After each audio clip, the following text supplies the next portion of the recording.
Today, we're talking with Mike Bara.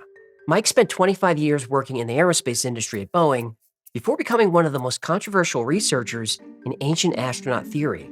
He co authored the New York Times bestseller Dark Mission, The Secret History of NASA, and has since written 7 books about NASA cover ups and evidence of ancient alien civilizations on the moon and Mars. You've seen him over 100 times on Ancient Aliens. Yeah, rookie numbers. I've been saying this stuff for years, before the History Channel even knew what a lizard people was. Oh, really? Human, I've been talking about this stuff since the History Channel used to do history shows.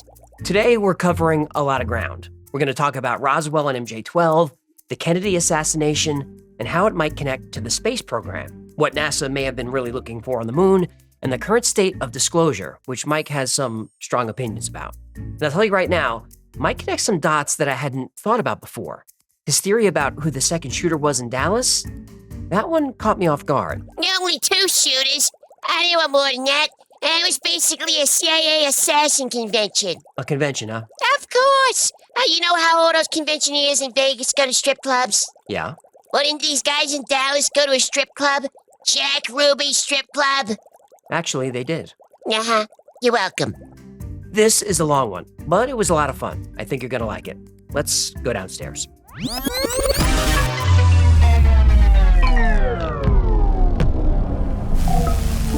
Welcome, Mike. Thank you for having me. This is great. I've been wanting to have this conversation with you for about 3 years. Same. Same. I know you've answered this question a zillion times, but you started in the military-industrial complex. Yeah. So you were in aerospace. Can you just and make it as long or as short as you want? Okay. But how do you go from working in Boeing to writing bestsellers attacking NASA? Well, it didn't sell that well, but it sold pretty well. Well, because I'd always had this interest, right, in UFOs and aliens, and that goes back to the question I usually get, which is, what got you into this, which is a whole separate thing. But it was kind of like, I was coming out of high school in 1979. Well, what was going on then? The Jimmy Carter Depression. Right. And there were no jobs. Right. And the only job I really could get was a burger flipping job, right? And my dad was a relatively high executive at Boeing, should have been a vice president. There's a lot of, politics in Boeing, just like anywhere else. I lived in Seattle, and I went to college for a year. And all I was doing was partying, I was wasting my mom and dad's money. And I didn't think I wanted to be an engineer. So I said, how about if can you get me a job at Boeing? And he said, yeah, I can probably get you into a drafting class. And back then, you could do in 8 weeks. Boeing would teach you in 8 weeks what you 2-year associate degree, right? It was the same thing. I got an associate degree somewhere. I don't know where it is.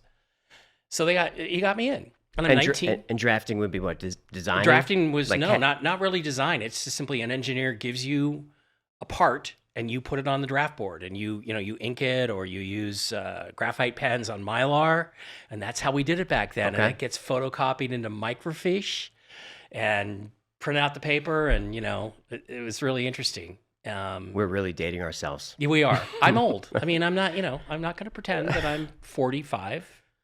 I am not. Same. But that's how I got started. So then I'm working there, and then things go on. You start earning a little bit of money. My starting salary at Boeing, $10,300 a year, and I thought I was rich because I was actually, by that time I moved back home. I was living at home. So you're having a good time. You're partying. You meet a girl. I got married. I get a mortgage, and so I become. Eventually, as you work at a company like Boeing, experience becomes more important than college. So you eventually get into design work and stuff. And I worked on all kinds of programs. I started on the 757 when it was a brand new airplane. And that was fun and exciting. And I met some of the most brilliant guys there. Any classified stuff that you worked on? And then I got into, if I go down the list, MX missile. That was classified to a certain extent, so I had some security clearances. MX missile, Joint Unmanned Combat Air System was classified. F-35, those were later. 757, 767, 747, 737, Saudi tanker, whole bunch of stuff. And so you just kind of are doing that. But I always had this interest still in the UFOs and aliens and all that. And Going back as a kid? My first memory literally is on my parents' black and white 10-inch TV watching Gemini 6 not get off the ground. Right. And then they tried it again 2 days later and it didn't get off the ground. One time the engine even started and then they shut it down. That's like the earliest memory I have as a kid. So, I didn't watch Star Trek and Lost in Space and get interested in aliens and UFOs. I watched them because I was born that way. So you just get caught up in all this other stuff, being a member of the military industrial complex and believing the whole left versus right, Democrats, Republicans thing until you wake up later. But I always had that other thing in the back of my mind that I really wanted to do, but just practical life takes over. And wasn't until I was around 30 that I started thinking, maybe I want more than this. I'm interested in more than just this. Well, how did you leave the industry? I kind of got retired. I see. Well, no, it was, I was, by the time we got into the late 90s, early 2000s, I had met Richard C. Hoagland. Can I say his name? Richard? That's fine with me. Hoagland. And we were working together on his website, theenterprisemission.com, and I was writing articles for him about NASA and all this other stuff because I knew they were liars. I mean, our audience knows Art Bell's show very well, and Hoagland's appearances were always great. Legendary, I think, yeah. And so, I was doing that as a side thing, and I was making good money. And one day, though, I would always get in trouble because I talk a lot. I love to talk. You know that. Mm-hmm. You love to talk too.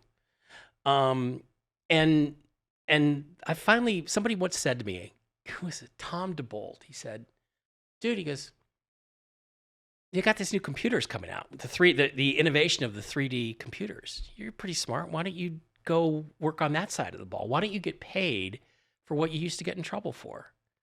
I thought that's a really good idea. So that became like how I started sort of performing.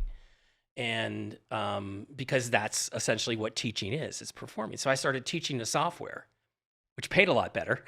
Which is like what, CAD-CAM software? CAD-CAM stuff, okay. Yeah, 3D stuff. There was a software called CATIA, C-A-T-I-A, Computer-Aided Three-Dimensional Interactive Application, made by the French. Yep. Terrible, but it was great. It was great to me, right?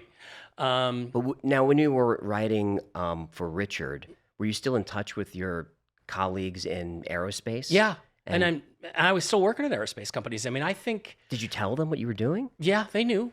Everybody knows. They check. I mean, I had to get a very deep security clearance in 2012, and they were asking me questions. I'm like, wow, how'd you know about that? Yeah. So. Everybody knows and knew all that, but it never got me into any trouble in the business. But it's probably because I just wasn't working on anything important enough. And then when Dark Mission comes out Mm-hmm. and becomes a bestseller, I mean, you're humble about that, but that was a New York Times bestseller. Did you expect that to happen?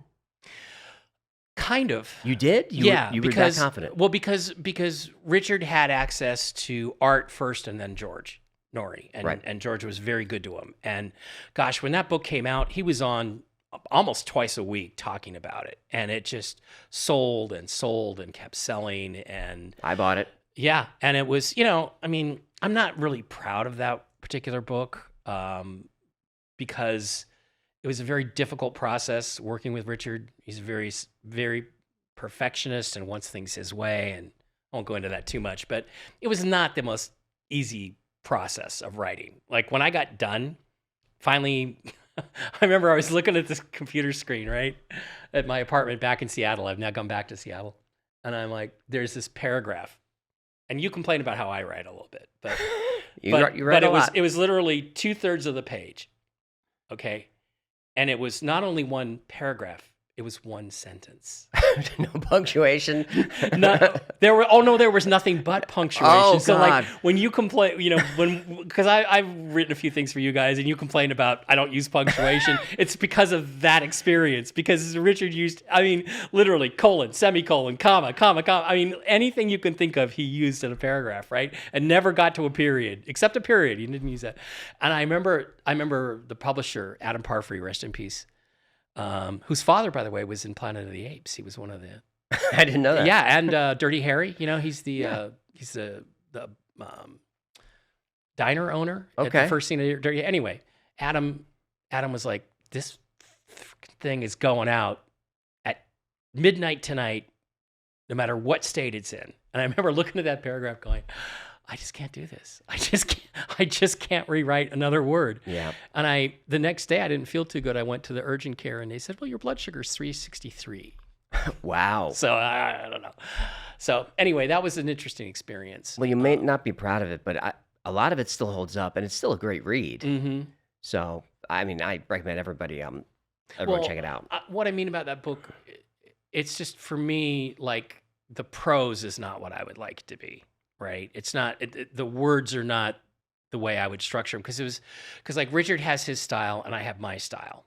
And I would write a chapter and I would send it to him and it would come back sounding like him, which is okay. Mm-hmm. And then I would send it to the publisher and he would go, I can't understand any of this. And so then I would sneakily rewrite it without Richard knowing, you know? So now Richard's going to know. But so it's just a really difficult process. So when I say I'm not proud of it, it's because I would have put it together differently and structured it differently. But the information in it, I will stand by pretty much everything in there. It's still to this day. I'm surprised at how open you're being about your relationship with Richard, because I wasn't going to bring it up. Right. You know, because I know about that rift, but I didn't know how deep it was, or if it was healed, or. I don't think it's that deep. Like, he and I, he is the reason I'm doing this, literally, because he gave me a place to stake out my own territory in this business, right? Which was extraordinarily generous of him. But where it is that we were talking about Dark Mission 2, and I said, look, I don't want to go through that experience again. So if we're going to do Dark Mission 2, and really Dark Mission should have been 3 books. It should have been a book about Mars, a book about the moon, and a book about the secret societies, which is kind of what I'm doing with, now. I just said, I can't go through that process again. You need to, give me your part of it, and I'm gonna rewrite it so people can flow with it better. And I'm not gonna send it back to you. I only want your comments for content, because it just took too much out of me. And he didn't want to do that. And then I decided, okay, well, maybe I'll go off and do something else on my own. And that became The Choice, which is about physics and the spirituality and all that stuff. I kind of went off in a little different direction. I was trying to impress a girl. No, seriously, it's dedicated to her. Sometimes that works. And then Giorgio helped me get on Ancient Aliens. I didn't know that. Yeah. Okay. Oh yeah, because Giorgio, I knew him. Well, before we get to that, because I definitely want to talk about that. Right. How did Richard feel when you went out on your own? He got jealous. He did. Yeah. Okay. But it wasn't any kind of an open rift. Like, I've never said anything bad about him in public, about his work or profession. And I don't believe he has about me either. Maybe you haven't said anything bad about him in private. No. And thank you. And he, so it's a situation now where, like, when something comes up, I'll send him an email and say, hey, we got proven right again, because there's a couple of things, the Mars tidal model, that I think we've really have held up well for 25 years. And he's fine. He responds to me, but we don't talk. We don't call each other up once a year. How you doing? How's the kids? None of that stuff. His girlfriend did pass away in 2018. We had some exchanges then, and they were very cordial, but it was email. And then, I think it was last year, I got a phone call and I pick it up and it's him. And he didn't know it was me, didn't know it was my number. So he accidentally, butt dialed me or something. So it's kind of like we're at a distance, but for me, it's a respectful distance. Okay. Because, I mean, not to be a dick, but when I walk into a room, my feeling is, my ego tells me, you're the smartest guy in this room, Bara. Except, like, when I'm around you, Stop it. that could be challenged. That absolutely. But when I'm around Hoagland, I'm like, I am not the smartest guy in this room. He is. He's I a think that's genius. exciting. That's exciting, isn't it? Yeah. Well, it is. It'd be. But it would be like. It would be like I saw a picture of Bono and David Bowie once. And I thought about Bowie and I thought, what would it be like to go through your life knowing that at every given moment you're the coolest person Right. in the room? And it's kind of the same thing. So I just, I'm just like, this guy is so intelligent and the intellect is just off the scale. He was a great communicator. Yeah. At getting it across. And he could communicate in a way that I could grasp, right? Some people say, oh, this guy just goes on and on and on. But it was a UN video. I was working at Boeing and the UN video about the face on Mars. I walk by this room and it's a lunch break and there's all my colleagues are in there watching this old VHS and there's this guy talking about the face on Mars. I remember the face on Mars. Didn't they say it disappeared? Yep. And he's going through everything. And, he would go through and every time I would formulate a question, there's the answer coming out of his mouth. Yeah, I can't wait. We're going to do a whole show on Mars. Yeah. I have sort of a rundown here about going back Roswell, MJ-12, all the way up to disclosure. Yeah. But before we get there, do you want to talk about ancient aliens? And I can't research anything without seeing your face. You're on every show. Oh, that's awesome. And there's more coming soon, I hope. Okay. Yeah, soon. Very soon. So ancient alien, we've all seen it's a monster. Yeah. And you said Giorgio got you on that show? Yeah. Yeah, well, that's the thing. I've been lucky enough to work for you guys a little bit and contribute something to some of your shows, which mostly it's the Hecklefish, the nice beaver thing. That was the one I was proudest of. But that was a good joke. But yeah, it's a cultural phenomenon. It really is. And so is this show. And it's like, wow, I'm privileged to be part of two cultural phenomenons in one lifetime. And it was just that I had known Giorgio. We'd go to conferences, we'd drink, and just had a good time. And he was not much of a big deal at all. And in like 2009, there was some people that I was working with that wanted to do a 2012 documentary. And it was, I think it was Conscious Life Expo in LA. And I said, hey, Giorgio, we're doing this thing. You want to come on and talk about 2012, right?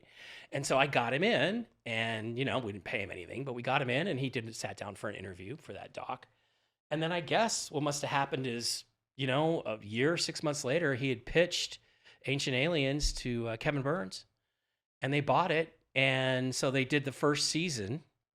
And then Philip Coppens passed away, sadly, very sadly, after the first season. And they wanted to expand the cast in season 2. And I guess he threw my name in the hat because one day I got an email or a phone call, I don't remember. And season 2, I'm in the cast. So that was very, and then you were a mainstay on that show. So what's it like to be on that? Like, now well, you've done it, I it's have. not different than it was then. I know that, but people watching and listening don't know. So Yeah. I want to hear your version of it. I've told mine. Well, you get there, you have your own trailer and your own staff, right? And Oh yeah, catering for staff, you. hair and makeup person. Yeah, absolutely, absolutely. They spare no expense on the hair and makeup. That's for sure. They spare every expense. Go ahead. Well, it's TV. Isn't it sad? Like we both lived in LA for a while. I think you longer than me. Isn't it sad how much better everything would be if people were just a little generous? Mhm. It's like you don't really have to be like. Why do you have to steal every penny? Right. Right. Like I remember the Ron Moore and Brandon Braja who wrote Star Trek: The Next Generation. They were running out of scripts and they came up and down the West Coast and said we're looking for writers. So I went to one of the shows, right? And I submitted a script, which for obviously they didn't buy. But and so did my brother. And it's like we each had scenes out of our scripts that appeared in episodes later that season. Ooh, I've heard that quite a bit. And you know how much they would have had to pay us if they'd simply acknowledged that it was our scene and not theirs? $900. Mm-hmm. Okay, so you have a show that's probably got a $1.7 million budget back in '89 or '90, and you can't just give me $900 and say good job. Anyway, I don't understand that mentality. What episode was that? I want to look into that. Well, I don't know, guys. I have to go back and rewrite it. But no, there's one. Dave's scene was Picard and Beverly having breakfast. Okay, and it's like literally like the next half season or something. There they are, and I go, "That's your scene." He goes, "I know."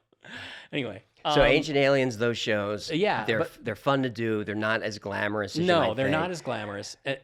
So they set up a place to shoot.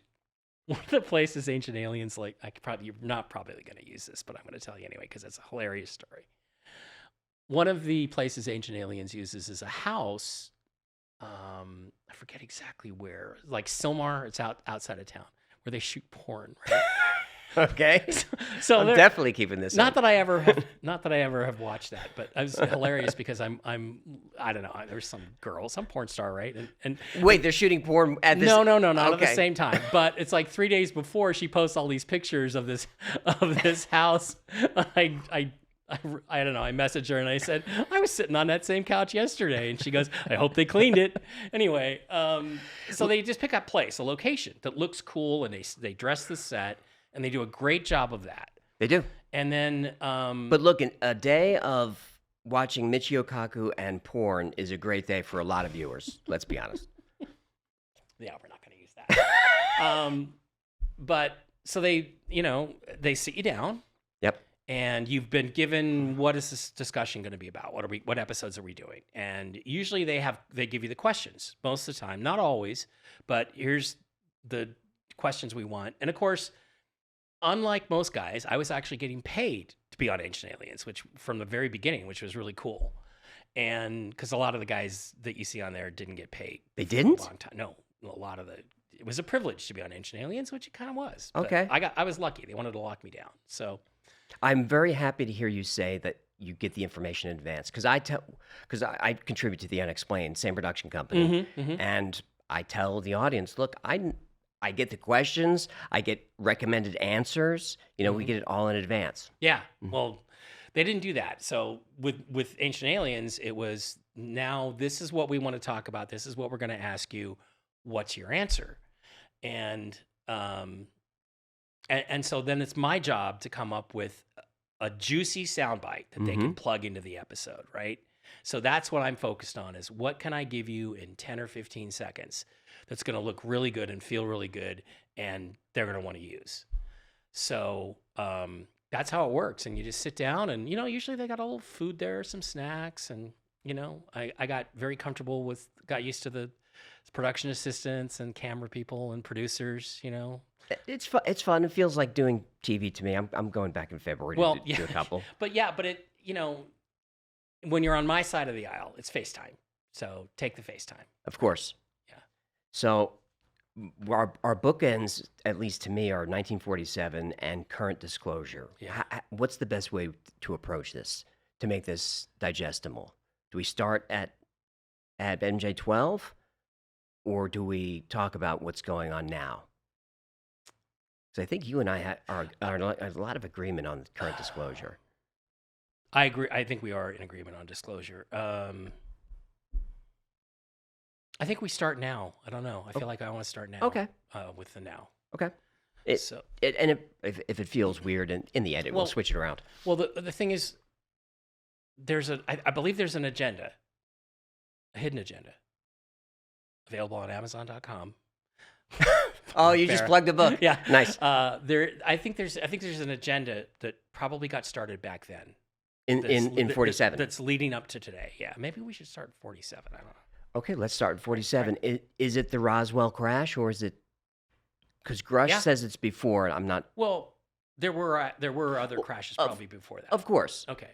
But I think 47 is what kicked Truman. That's what kicked the national security state, right, as they call it, into high gear, right? Right. Yeah. So what happened at Roswell?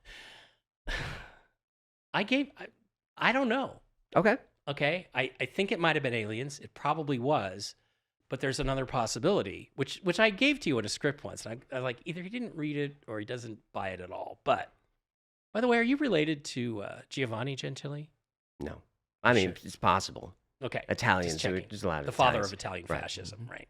Anyway, so there had been other crashes. There are strong rumors and some evidence of a crash in, I think, 1935 in fascist Italy, which I don't remember if you guys have covered that yet. No. And then there's the Cape Girardeau crash in 1942. Yep. Where they say they got the fiber optic technology and all that stuff. But then the key thing is, of course, Roswell in 1947. Now, Roswell was probably aliens, but it might not have been, because as an aerospace guy, I have this sort of aerospace mentality, right? So you have Kenneth Arnold, who's flying to Eastern Washington near Mount Rainier. and he sees 5, 6, 7 of these things skipping around and flying really fast. And he says it was like if you skipped a saucer across a lake. That's right. Hence, flying saucer. Mm-hmm. But his description starts to bother me because he's like, well, they were wobbling and being really erratic and going really fast. And I'm like, well, what does that sound like? Well, I don't know. And then I saw his sketch, which I'd never seen before. What did he actually sketch? And it's a wing. Yes. Flying wing. Delta shape. It looks like a delta wing. It actually looks like kind of like the bottom half of the war machines from the 1953 War of the Worlds. Yes, it does. It looks like that, even with the little bulbous thing. And I'm like, wow, that's really weird. And then as an aerospace guy, I used to build scale models and stuff. And I thought, and I had been working on the JUCAS, or Joint Unmanned Combat X-47B, which was a flying wing. Yep.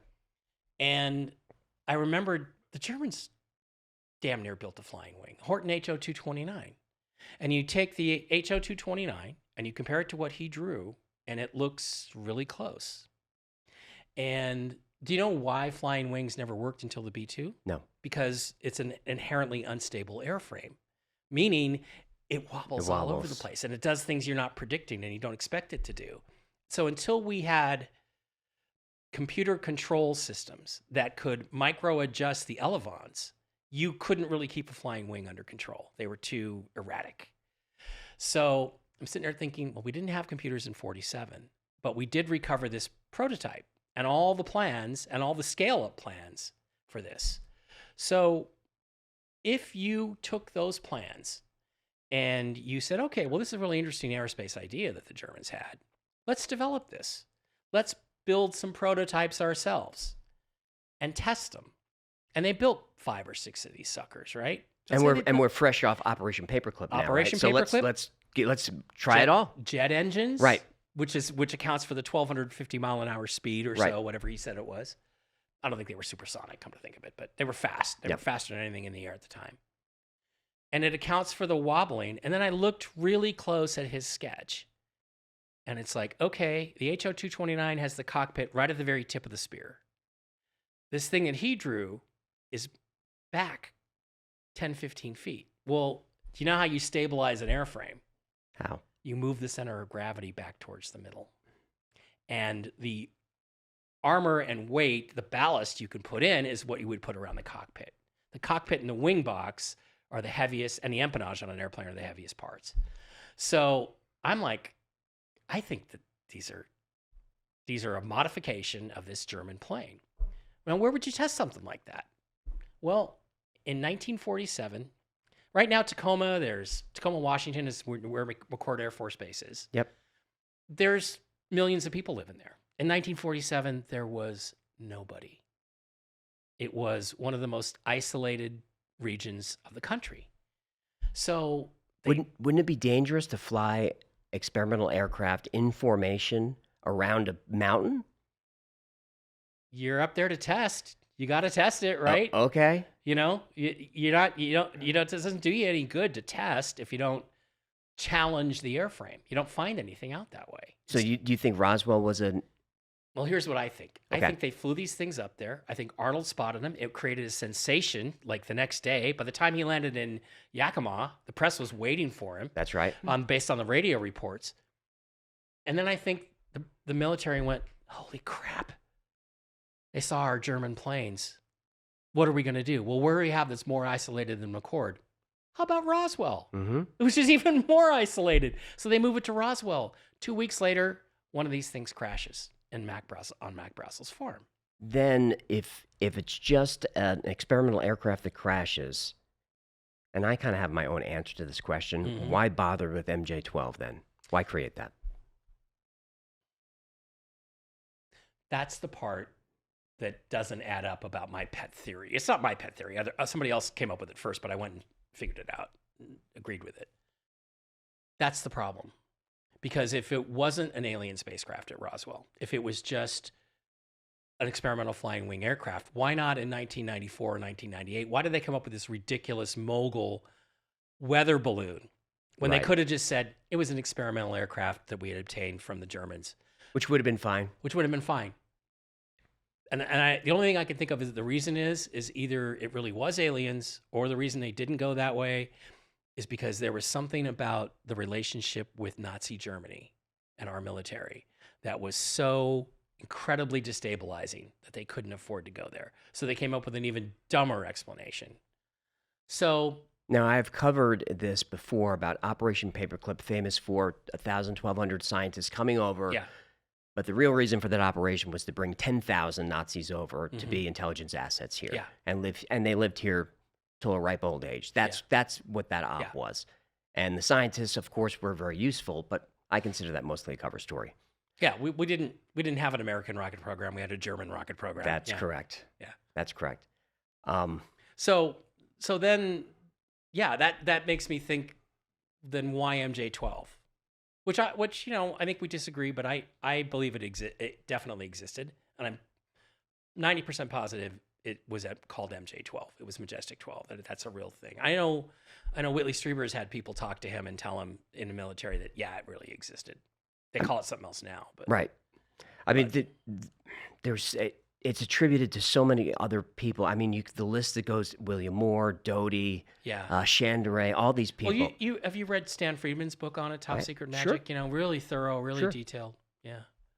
So then that brings me back to aliens. But then when you get to the aliens, you have all these people now that, oh yeah, my grandfather was there. He saw the bodies.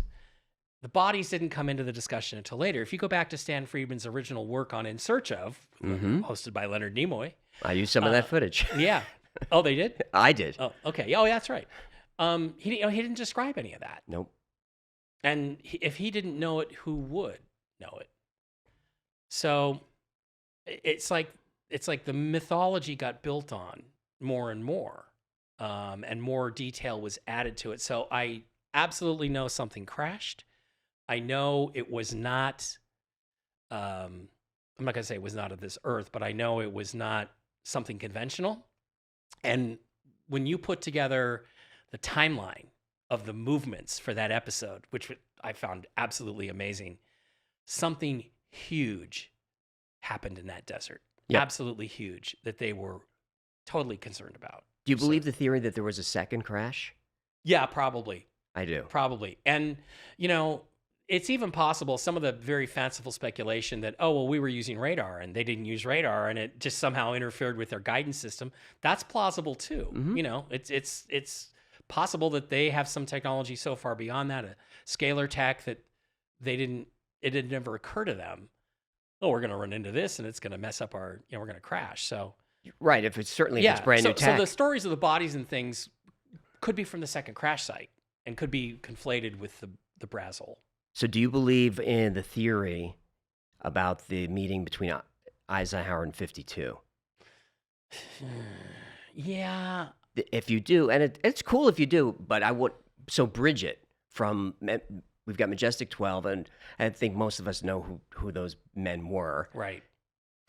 How do we get to Eisenhower? Because there's a change of administration now, so there has to be some internal disclosure. Well, you read the original MJ-12 briefing document, and it tells him everything. It tells him everything he needs to know. This is the situation. Welcome to the presidency. You don't have to. It's not the economy isn't the big problem. The big problem is we've got these people coming here from somewhere else. And by the way, I want to make it really clear. I do at this point believe that it was an alien spacecraft of some kind that crashed in or near Roswell, but I think we ought to look at the other theory until we can completely discount it. So that's all I'm saying about that. But how you get there is that he's confronted with all this. And by then, Truman has created MJ-12. He's created, CIA. They're getting ready to off Forrestal because he's not cooperating. He didn't jump out of that window? Oh, no. With his pajama drawstrings around his neck. Yeah. First he strangled himself and then threw himself out the window before, because I'm not dead enough yet. I'm going to throw myself out the window. Right. And personal friends with the Kennedys, which is fascinating to me. Yeah, I want to get into that too. And so, this is when I believe the shift started to happen in Eisenhower's administration. When you went through into the episode, the reality is he was not accounted for during that period. And the dental thing there's no evidence of that, right? There's no proof that says he had any dental work done. Right. For you guys, that's Eisenhower disappeared for a day out in Palm Springs, and like nobody knew who he was, including Secret Service. Yeah. And the excuse was he was at the dentist. Oh my God. And I've got such a great other presidential story to tell you about presidents doing that. Not just Nixon, but one about W. Bush. Let's hear it. You want to throw it right now? Yeah. Okay. So in part of hanging around with Hoagland, I met a lot of people that were hanging around him, and he had some friends. And God, what was this guy's name? I don't want to get your name wrong, but I don't know. I forget his name, but Phil, right? Okay. Let's just call him Phil. And he had a girlfriend, and they were supporters of Richard, and they would hang out in New Mexico. So 2007 or so, I think was the first time I did the Roswell conference. I'm hanging out with this guy. And he's a normal young guy in his 30s, you know, a little bit of a pothead, but he had just gotten back from Europe. And he starts telling a story. And I said, okay, well, what's your story? He goes, well, we went to Renly Chateau, where they supposedly have the remains of Mary Magdalene, right? Okay. And because we got in, we landed. Well, that's the story. That's the Da Vinci Code story, right? It is. And, you know, we landed and, you know, I couldn't sleep, jet lag and all that. So I forget where they were. I don't think it was Paris. I forget where Renly Chateau. But anyway, it was like a 2-hour drive. So they were wide awake. They decided to drive down to Renly Chateau. It's 3 a.m. by the time they get there, and they're hanging out in the parking lot, and they're looking around, and they see this other car over in the corner, the parking lot, just sitting there. And he's like, oh, I wonder who that is. Oh, I don't know. You know, this place is pretty cool. Shh. Car starts up. Lights come on. Car starts driving slowly through the parking lot. Comes around towards them very slowly. The street lights, or the lights in the parking lot, flash down so you can see the driver. Who's the driver? George W. Bush. No. All by himself. No Secret Service. And guess what? He was in Paris that day, that time, for the G7 summit or something. Wow. And I'm like, okay, give me a break, right? But when the guy was telling me the story, he was shaking. Yeah. Because what he had seen had so upset his worldview. Wait a minute, the president slipped away by himself in his own car, drove himself to Renly Chateau, and like you could tell that his whole world was shattered as to how he thought things really worked. Now, So, I mean, it's wild. I think I just wrote. But I believe the guy. I believe him too. But I just wrote 3 jokes about why George W. would be by himself in a car out. But we won't tell them. You want to write those down before we move on, so Hecklefish can use them? Do you think, speaking of GW, do you think presidents are briefed in? Are they read into this program every time? Not every time. I don't think they are. Not every time. And they're read into a limited degree. So that's what I was going to try to get to is I believe that the Eisenhower thing was probably when they decided to start holding stuff back from presidents.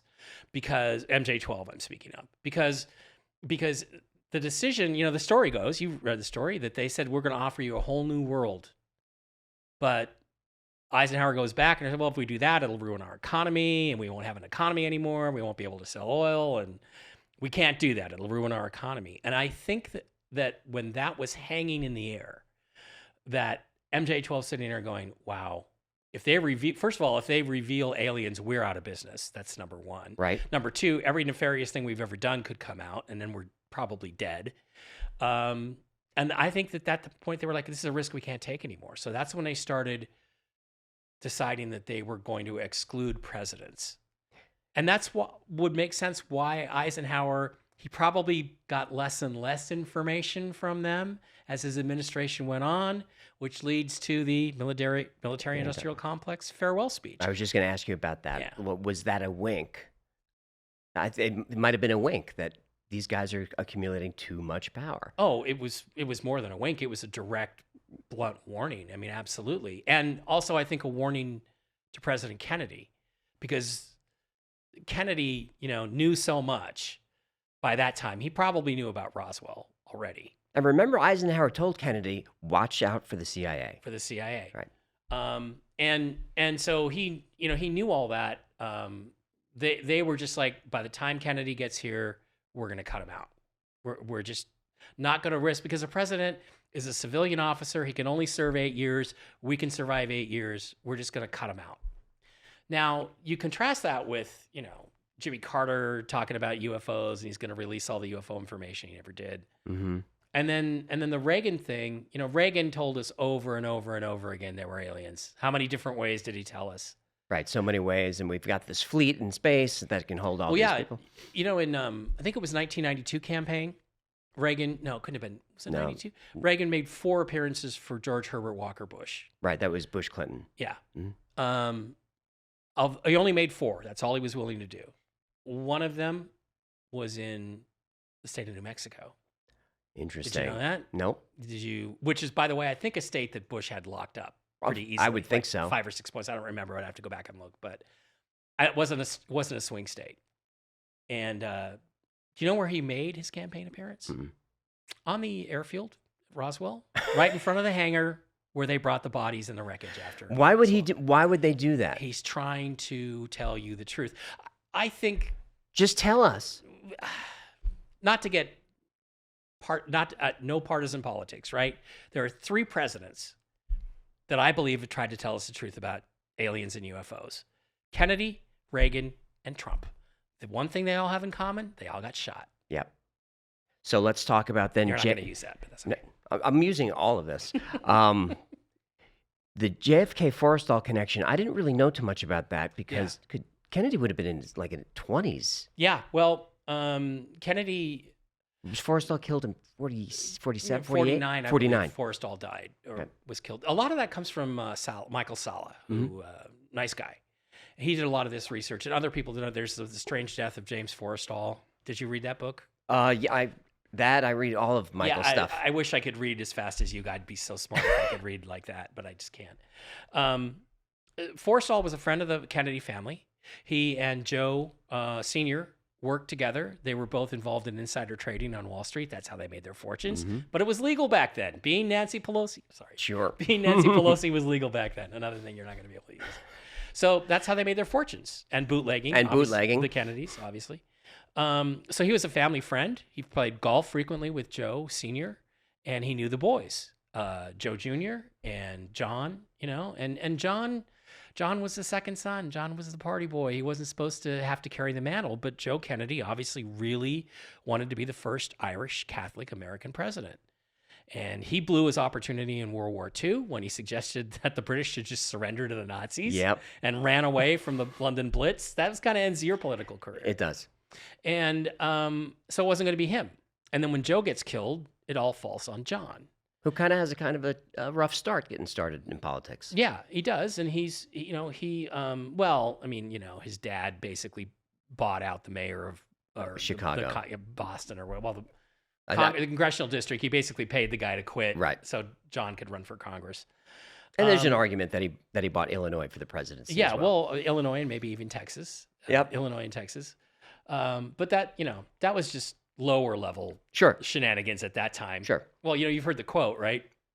That was an awfully close night. You must have been sweating it out. Joe Kennedy supposedly told a reporter, "Yeah, I didn't pay for a landslide." That's fantastic. I didn't pay for a landslide. That's fantastic. Now, I don't know if that's verifiable, but supposedly he said that. So did Forrestal tell John? So Forrestal, Kennedy got injured in World War II, the PT-109 incident, which was absolutely real. They once asked him, "How did you become a war hero, Mr. President?" He goes, "It was pretty easy. The Japanese cut my boat in half. That's how I became a hero, right?" But he did a heroic thing. He did. He was badly injured his back, which haunted him for the rest of his life. Went into recovery in Hope Springs, Arizona, where he was served by a nurse whose name was, I forget her name. It only matters if he slept with her. Well, what? That was just a joke. Well, no, but you probably already know this answer, right? The story I'm going to tell you don't know? I don't think so. Well, I forget her name. I want to say Victoria or something like that, but it's not. But there was a nurse there that worked there at the hospital, and suddenly while John F. Kennedy is recovering, she up and leaves, and she moves from Hope Springs, Arizona to Hope Springs, Arkansas, where 9 months later she gives birth to Bill Clinton. Wow. Okay. So I'm going to look into that. Now do you wonder why Ken Starr wanted the blue dress? so he could do a DNA test and find out, is he an illegitimate Rockefeller or an illegitimate Kennedy? And everybody knows that about Clinton and Bilderberg and all Yeah, of I that. forget. What was Bill Clinton's mom's name? She was a nurse, though. I forget her name. But anyway, Okay. that story apparently connects. But he goes and he recovers, and then his dad, he wanted a Silver Star. They offered him a Bronze Star. I believe he ended up with a Bronze Star, Kennedy. But he deserved a star for what he did. Oh, he did. He absolutely did. I think he saved at least one or two of his crewmen. Like 3 guys. Yep. Yeah. I mean, I think he swam 2 miles to an island with a bit in his mouth Right. of a life preserver. That's amazing heroism. Mm-hmm. So not to be, because I don't want to pick on Mr. Kennedy. He did some things that I couldn't have done. You mean JFK? JFK? Yeah. I admire him greatly. Yeah. I didn't always, but I do now. The more I found out about him, the more I'm admire this him. exact same way. Yeah. So he does this thing, and so he can't be in the military anymore because his back is too bad. So he gets discharged. He gets his medals, which is critical to Joe because that's going to help him become president, right? A war hero, you can be a president. And so what can he do then? He assigns him. He gets him a job. He calls up William Randolph Hearst, his buddy, gets him a job for Hearst newspapers. Who's he covering? Covering the Secretary of the Navy, James Forrestal. Right. Where do they end up? They end up in Adolf Hitler's bunker in Berlin after the war. And I think there was a cabinet position back then. Yeah. Forrestal. So yeah, there's pictures, of course, of Forrestal, Eisenhower, and Kennedy all together. Kennedy's just a reporter, and I've read his stories. He was a good writer. He was a good reporter. It wasn't like he didn't do his job. And so you're looking at this picture, and there's 2 future presidents and the first Secretary of Defense in this one picture. And God knows who some of the other guys were. Right. I think one of them might have been Mountbatten or something. And at that time, they were about a 6-hour drive from an area of Poland called Silesia. Okay. What's in Silesia? Well, there's a big German rubber plant there. They made rubber seals for tanks and boats, supposedly. But that rubber seal factory in Silesia was using 25 to 40% of all the electrical energy output of Nazi Germany in the last year of the war. How? Because that's where the Nazi bell was. Die Glocke? Die Glock. Die Glocke? I thought it was never built. You think it was built? Oh, it was built. It was built. I'm positive it was built because that's what the test rig is for. That's what we see the test rig, Mm-hmm. and I believe that they absolutely built it and tested it. And there's some indication. Joe Farrell has a terrific book, Reich of the Black Sun, where he goes through the documents that still exist that really imply, among other things, that they built this thing. I have to read that. So did it work? Apparently, it killed everything within like 100-foot radius. So, How did like the crystalline entity in Star Trek: The Next Generation, Yeah. like all the organic life was just disappeared, right? Because they didn't know how to shield it. But here's the thing: we get there, we get to that plant, we figure out something weird's going on here. We're looking for Hans Kammler. He's died 3 times already, and now we're on the 4th death. They were only a day's drive away from that, and I think that's when. So they're not going to tell you that, but I suspect strongly that they went to that facility and found a lot of things out about. That's where the alien thing comes into it. And there's a document called the Interplanetary Phenomenon Union IPU report, Interplanetary Phenomenon Unit report. And right in there it says Congressman Kennedy in 1946 found out about it's implying Roswell or something like that. Congressman, it's implying that it's Roswell from a source in Congress. And I'm like, I don't think that was his source. I think his source was James Forrestal, who would have been read in on all this stuff, which is why he subsequently gets picked for MJ-12 as MJ-3 in 1947. So, when you go through all this stuff, it's like a lot of it is supposition, but it also, there's sort of a linear structure there, right? So they go there, they find this, they realize there's aliens, and don't forget, Werner von Braun, right? His boss, his mentor, was Hermann Oberth. Yes. By the way, I got a great Eric von Daniken story. Eric von Daniken, rest in peace, just passed away yesterday. Wonderful man. He just died yesterday? Yeah, or actually Saturday. he That's a passed shame. away. Okay. But, Eric used to like to drink 3 bottles of wine a night. And we're sitting there, we're talking, and he says, I used to run a hotel in Switzerland. I said, yeah. And I go, so is it true that you met Hermann Oberth one time? And he goes, oh, yeah. Yeah, he came to my hotel. And I said, did he say anything about it? He goes, yes, I asked him about that, right? So this is 68 or something. So von Daniken knew him, and he asked him, is it true? Because Oberth said, how did the Germans get this advanced technology, this advanced aerospace technology, these weird weapons and stuff? And he said, well, we had help. And he was asked, well, who'd you have help from? And he said, the people of other worlds.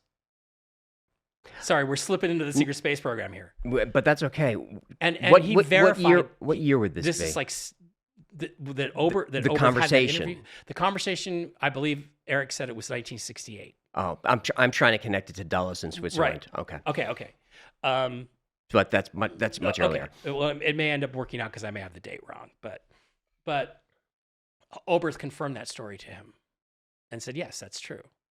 Now, that gets into the Vril Society and Anna Nerby and all that technology and Maria Orsic and all that stuff and the Aldebarans. And the Thules. Yeah, the Thule Society, the Theosophy?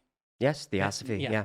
All that stuff. Blavatsky. Mm-hmm. Where because they were like, they thought they were communicating with aliens, and they might have been, because it gave them some sort of ideas on all this exotic technology. So, well, the Vril, I believe, were aliens living in Antarctica, the Hollow Earth, that were giving technology, as so it goes. Allegedly the point, right? Mm-hmm. So Kennedy, is discovering this stuff. He finds out there's aliens. He becomes curious about it. He's friends with Forrestal. Forrestal is as read in on this stuff as probably any man could be at that. I mean, if the MJ-12 committee is the top of the food chain, he's getting all the information. And he doesn't think it should be a secret. Oh, no. He thinks people should be told. Oh, no. And he begins to voice this opinion at the MJ-12, pool parties. And he becomes a threat.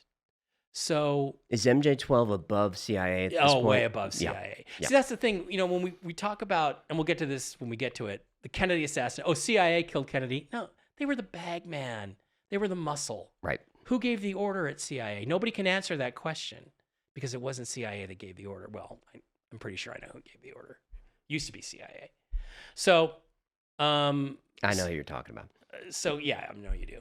So Kennedy, Kennedy's getting all this, and he gets into Congress. I mean, his political career shot up really quickly. I mean, he gets elected to Congress in 46. By 1960, he's president. Mm-hmm.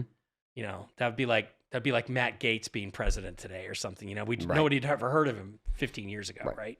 So it's a meteoric rise. And he's 42 years old or something. 42, yeah, young man. 43, I think maybe. Anyway, so he's connected to Forrestal. He's getting the information. Forrestal is not a guy who thinks it should be kept secret because he's a man of principle. Kennedy is a man of principle. Mm-hmm. Maybe not in his personal life, but in his public life, his duty as an American, he's a man of principle. I'm not interested in any of these men's personal lives. Yeah. I'm really not. Well, only in the context of how it might affect their public decisions. Correct. Right. That's different. Then it becomes relevant. Right. But anyway, so, Forrestal starts making too much noise. Well, what do they do then?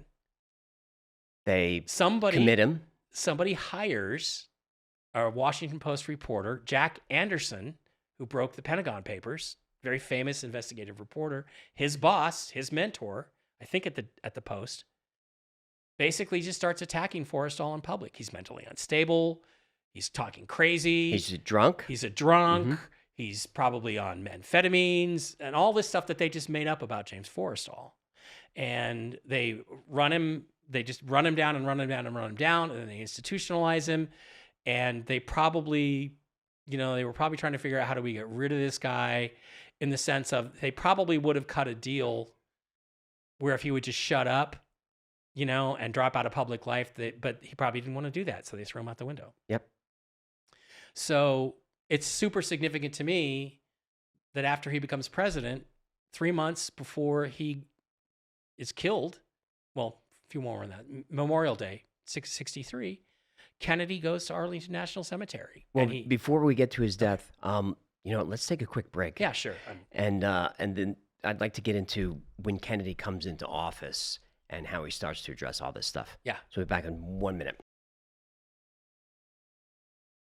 So 1960, JFK gets in. Yeah. Any chance that MJ-12 was interfering with that election, trying not to get him in there? No, I don't think so. Okay. I mean, there's no evidence of that anyway. There's no documents. There's no even rumors. I was just concerned, like they throw. Did they dislike him more Right. than Nixon, or look? When you look back on it, I think that Nixon would have been just the same for them. They would have tried to keep him out, and obviously Nixon knew something about aliens. I mean, the Jackie Gleason story is, I think, absolutely true. I do too. You want to tell that story real quick? It's a great one. Yeah, because so the story is that Jackie Gleason was a very famous comedian, entertainer in the 1950s and 60s, and even into the 70s in America. He was very famous, well known, and had a bunch of big presence on television. And he was friends with President Nixon, and they had been friends for a long, long time. And Nixon used to he had the Western White House in San Clemente, but he would also go to vacations in Florida at Jackie Gleason's place in Miami Beach, where he did his show, the Jackie Gleason Show. And the story goes that Nixon wins re-election in 1972. And by the way, the biggest landslide in American history. True. The most popular president in American history. That's true. He should have destroyed the tapes. And exactly. And but just like JFK, the more I learn about Nixon, the less I like him. Exactly. The more I like him too. The more I realize what a great president he was. And America would have been very well served with either one of those men as president in 1960. But Kennedy had the unfortunate, circumstance of being the guy that won. So the story is that he's down on a golfing vacation after the election, and he is out playing golf with Jackie Gleason, and Gleason is into UFOs. He's had a lifelong interest in it. And he asked Nixon, well, what about aliens? What about UFOs? What do you know about that? Dick, can you tell me anything, right? And apparently Nixon doesn't answer. This is all, by the way, according to Jackie Gleason's wife, who told the story after he passed away. And then that night, about 9:00, on the door opens. It's President Nixon, all by himself. No Secret Service, no driver, just like the George W. Bush story we heard earlier, right?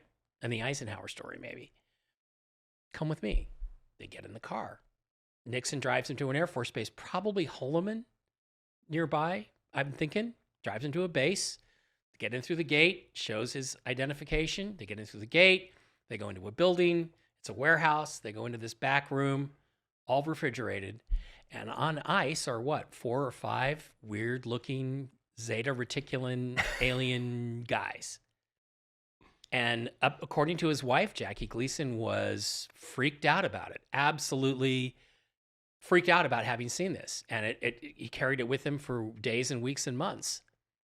And is it a coincidence, do you think, that within a month or two of that incident alleged to have happened, I believe it was February of 73. Okay.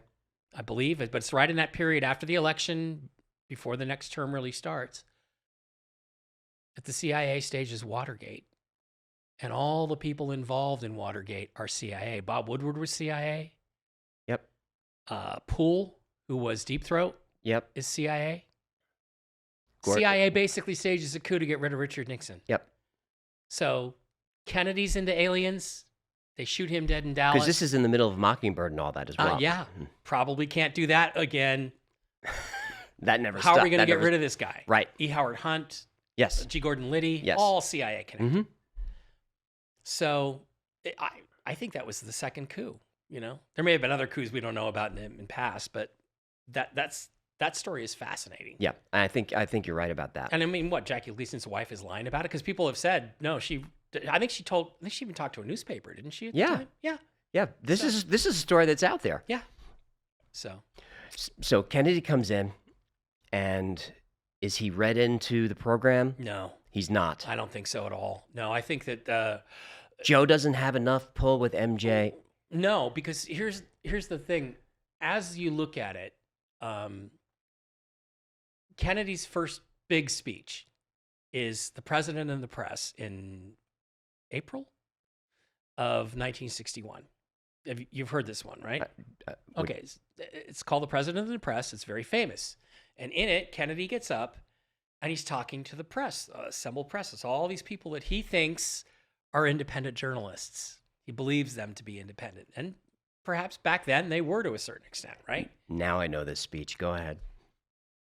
Go ahead. We as Americans, against secret societies, secret oaths, and secret operations or something. Yes. Which are used or done to basically obscure. In other words, what he basically says, and I don't have the exact quote, but what he says is, we're inherently opposed to this kind of secrecy because the threat that we supposedly are fighting against is never bigger than the threat it places on our democracy. So I think he gets in there, he gets stonewalled, and he then goes to the press and says, okay, I'm going to go over your head. I'm going to go to the press and see if they'll help me find out what I want to know about aliens. Because I'm pretty positive he starts asking about them right away. Yeah, because the rebuttal was, he was talking about communism. That's nonsense. Secret societies? That was the rebuttal. Yeah, who are we talking about? The Freemasons, those guys. Oh, yeah. Oh, I can't wait for that to go on the internet.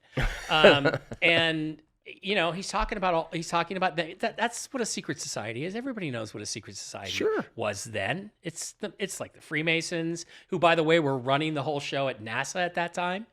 Another side thing.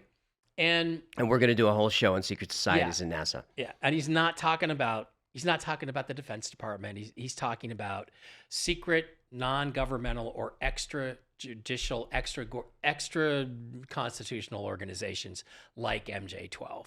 And at the time, he has a reasonably decent working relationship with Khrushchev, no? They haven't met yet, but they have communicated right at this point. I mean, probably one of the first things he did was talk to Khrushchev on the phone, but it's not quite there yet. That happens in May, I think, when they go to Vienna. So now we have documents. Ryan J. Wood, or Ryan S. Wood. Ryan Wood, his dad was Dr. Bob Wood, who's the guy who hired Stanton Friedman to investigating UFOs. He was given a $2 million budget in the mid-'60s to find out by, I think it was Hughes Aerospace. I may be wrong about that, but to find out about whether UFOs were real, he hires Stan Friedman. That's how Stan Friedman gets started. Brilliant man, just passed away about a year ago. Wonderful guy. And I just can't say enough about Dr. Bob. Very serious. And they dig up this memo, the Burn memo, which I think you probably know about. I do. Right? Mm-hmm. And the Woods say it's authentic. They actually apparently have the original, which I didn't even know, but apparently they examined the original. I've heard that's out there. All on the right paper, the right ink, the right dating, the right style, everything. And in the Burn memo, which I do believe was from like 1963, like September, October of 63.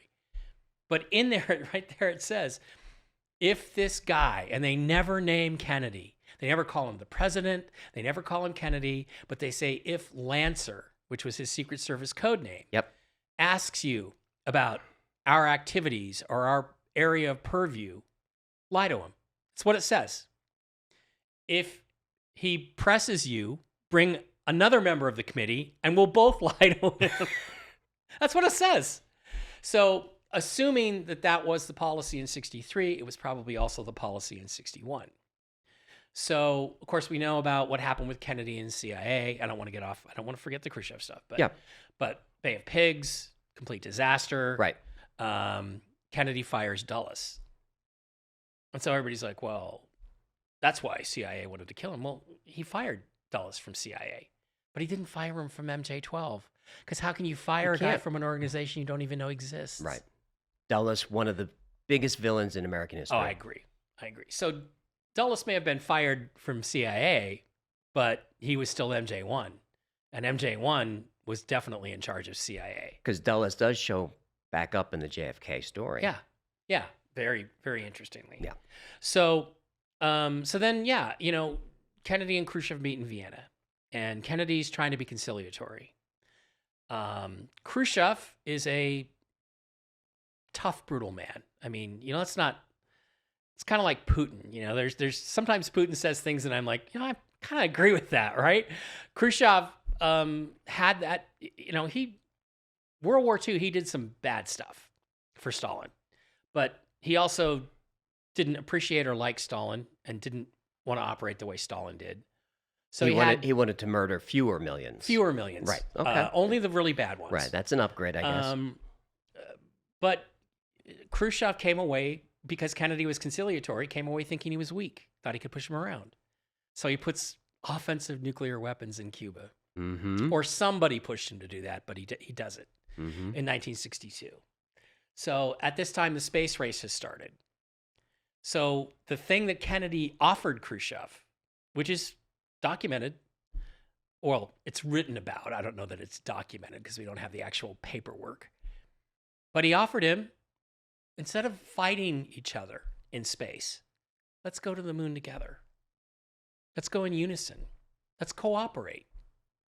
Khrushchev's like, of course you're going to say that. We're ahead of you. We put up Sputnik first. We got Yuri Gagarin in orbit. First spacewalk, first satellite in space. First female in space, first dog in space, all that stuff. Poor Laika.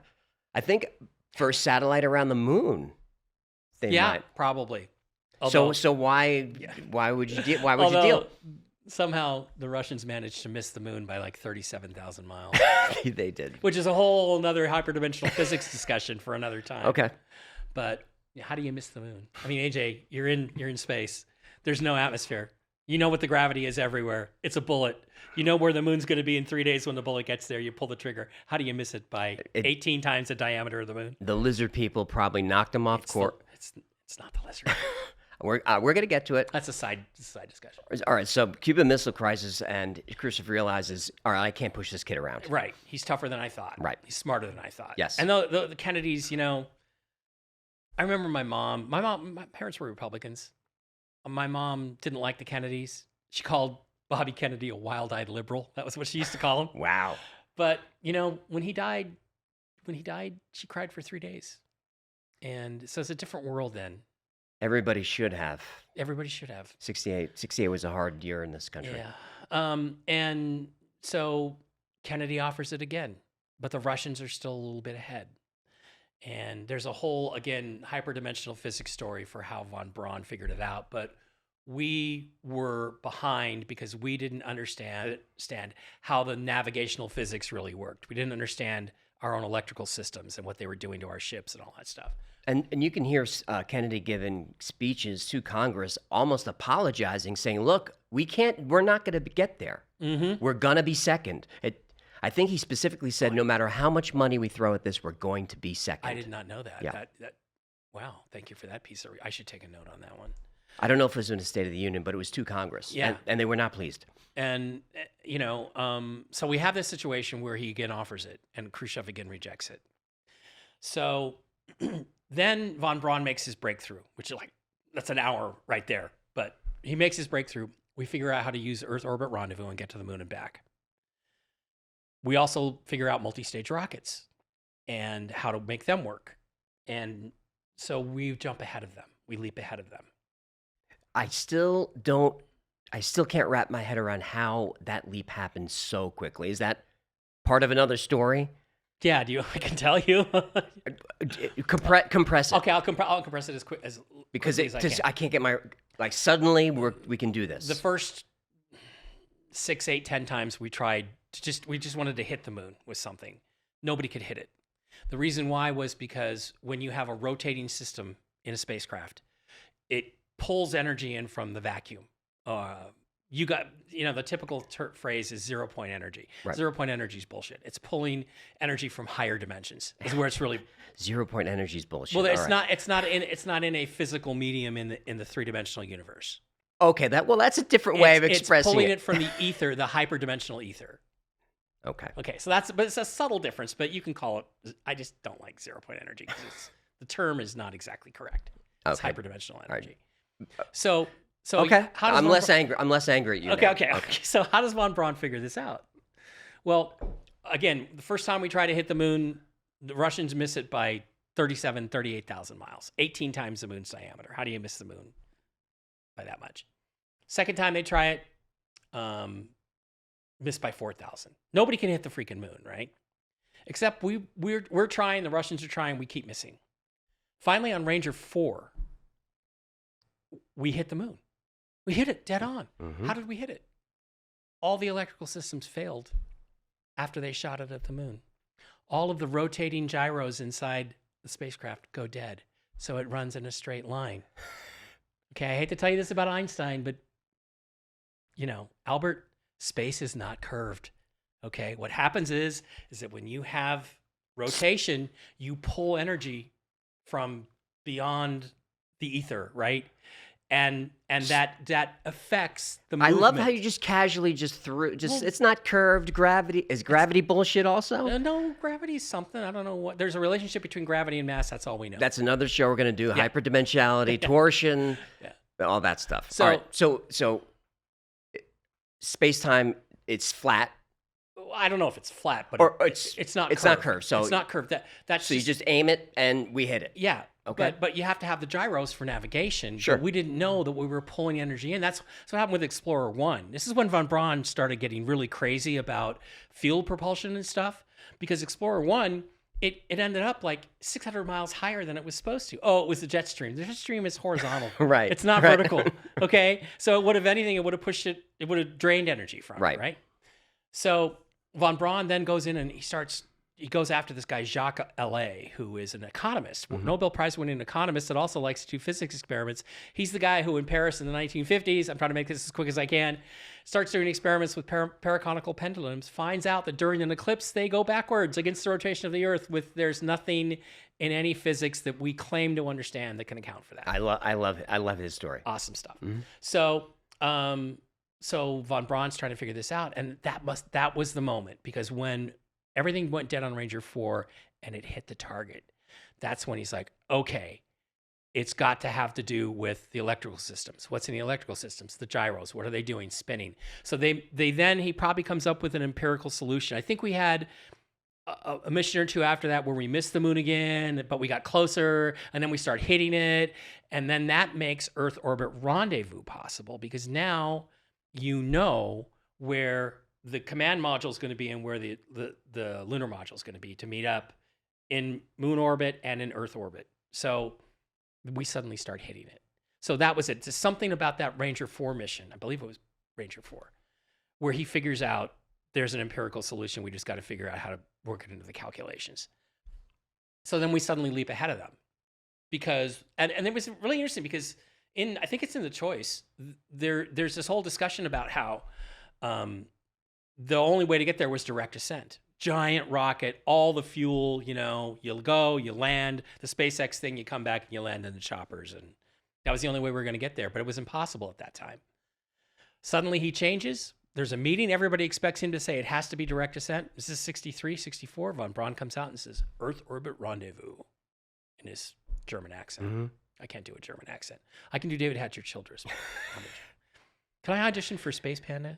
Yeah, absolutely. In David Hatcher Childress' voice? He would be perfect for it. There's giant balls everywhere, Mike. Sorry. All right. Got to stay focused. So von Braun figures this out, and that gets us a way to get to the moon and back. So we leap ahead of them. And I have to assume the Soviets are watching this very closely. Yes. And they've probably, because they started being successful after that themselves. So maybe they make their own discovery along these lines, or maybe one of our guys told them. Maybe our guys were been telling them stuff the whole time. Because we're probably working together, at least the rocket people. Right. And I'm sure the politicians and the intelligence agencies weren't happy on either side. Sure. And certainly a number of people who were working with von Braun on V1 and V2, a number of those engineers went to the Soviet side. Yeah. So yeah, they didn't have it as good as the ones in Alabama, but right. Yeah. But they did do pretty well. So then you have this situation where we've jumped ahead of them. Mm-hmm. So Kennedy decides at the UN, and he says, I basically propose that we can cooperate in areas where we have not cooperated, foremost among them being space exploration. and that we should go to the moon together in unison, the Russians and the Americans. Finally, in a field where the United States and the Soviet Union have a special capacity, in the field of space, there is room for new cooperation, for further joint efforts in the regulation and exploration of space. Now, that is not popular. No. With Congress, especially Congressman Albert Thomas. Congressman Albert Thomas is the congressman from Houston. Do you ever wonder why we launch our rockets out of Florida and then Houston takes over? No. Because Albert Thomas was the president of the House Ways and Means Committee, which spends all the money coming out of the Congress. And he said, mission control is going to be in my district. They used to call him the congressman from NASA. And his story gets even... Well, you probably know. It gets worse. His story is pretty bad. I believe all of it. So then he's just attacking Kennedy. There's political cartoons, which were they were the memes of the day, right? Khrushchev and Kennedy together in a rocket going to the moon. He says, Khrushchev says, I told you this was going to happen if you kept talking about it. Funny, funny, funny. The whole thing gets shot down politically. At the same time, this is when the Byrne Memo is composed. The Byrne Memo says, among other things, Lancer, John F. Kennedy, is looking into our activities, which is something we, quote, cannot allow. And then it says, I need your responses. I think within a week or so, something like that. So there's not a list of people who received this memo, but most people believe, I know the Woods believed, that it's in the hand of Allen Dulles. It is probably in his capacity as MJ1 to the other 12 members of the committee, or whatever they call it. It might have, let's assume it was MJ12 at that time. And he's basically saying, I need your feedback on this. Now, what happens next is even scarier in a way, because what happens next is Kennedy on November 12th, 1963, 10 days before he's murdered, issues the National Security Action Memo, which tells the director of NASA, orders him to open an office to begin communications with the Russians about going to the moon together. You guys can look this up. This is NSAM 271. And then there's, of course, NSAM 272, I believe, which is more controversial because the NSAM 271 comes from the Kennedy Library. 272 does not.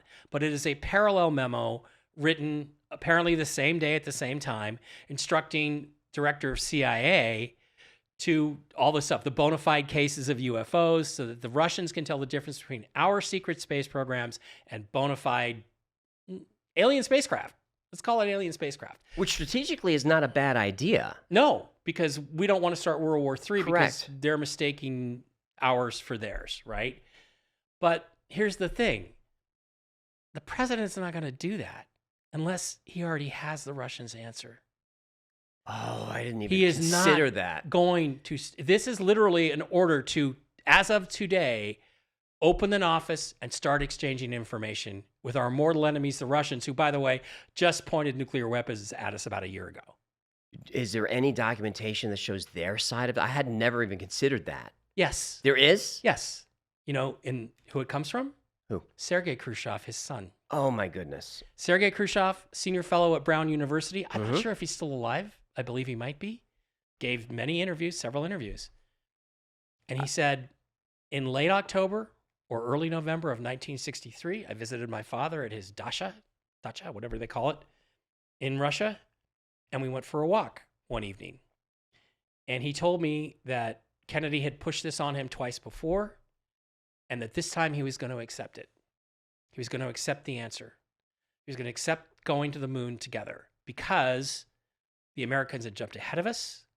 They were more industrial than us. They were more modern. They were going to beat us. And so rather than be humiliated and lose the space race that, we started out winning, it's like the Russians would have been like the Andrettis. How many times were the Andrettis, 10 laps ahead of the Indy 500 and the engine blows up? Oh, well, yeah. Shouldn't have pushed it so hard, Mario. If that agreement went through, the rest of history changes so much. It had to because that time frame is probably a week to 2 weeks at the most before Kennedy issues his memo. So the one piece I don't have, which seals this whole thing, would be some sort of official communication that from Khrushchev to Kennedy. You know, maybe there's a log somewhere where there was a phone call between Khrushchev and Kennedy on November 7th. That would be enough for me. I would say, yeah, that was when they talked about it. Or if it's a diplomatic cable, then we'll never see it. Right. If it's a document, it's been deleted or hidden, or maybe somebody still has a copy of it. But we don't need that because the logical chain of events is clear as day. Yep. So I don't need that. And Sergei Khrushchev was there. He says his dad agreed to this. So imagine this. You're MJ-12. Theoretically, let's assume it exists. You're MJ-12. You got this guy in here you don't like who's called you out in public to the press, who's trying to get the press to investigate you, who's friends with this guy Forrestal that you knocked off 15 years before or whatever. He, like Forrestal, is of a mind to tell the American people the truth about the alien presence. And he's while bringing our greatest enemy into the fold. Yes. And let's go one step further, because what does this crazy guy believe? I believe, looking at thousands of pictures of the moon, that there's ancient artificial structures all over the moon of an advanced civilization. So not only that, not only are you cooperating with these guys, you're going to go to the moon with them, and we're going to find ancient alien technology. And guess what? The agreement's going to be, we're going to share that with these same Russians that just tried to blow us up. So we're going to get there. First, let's do the JFK assassination, and then we can get into moon landing, hoax, what's up there. Sure. So now we're just a few weeks out of Dallas. Yeah. Right? Yeah, 10 days.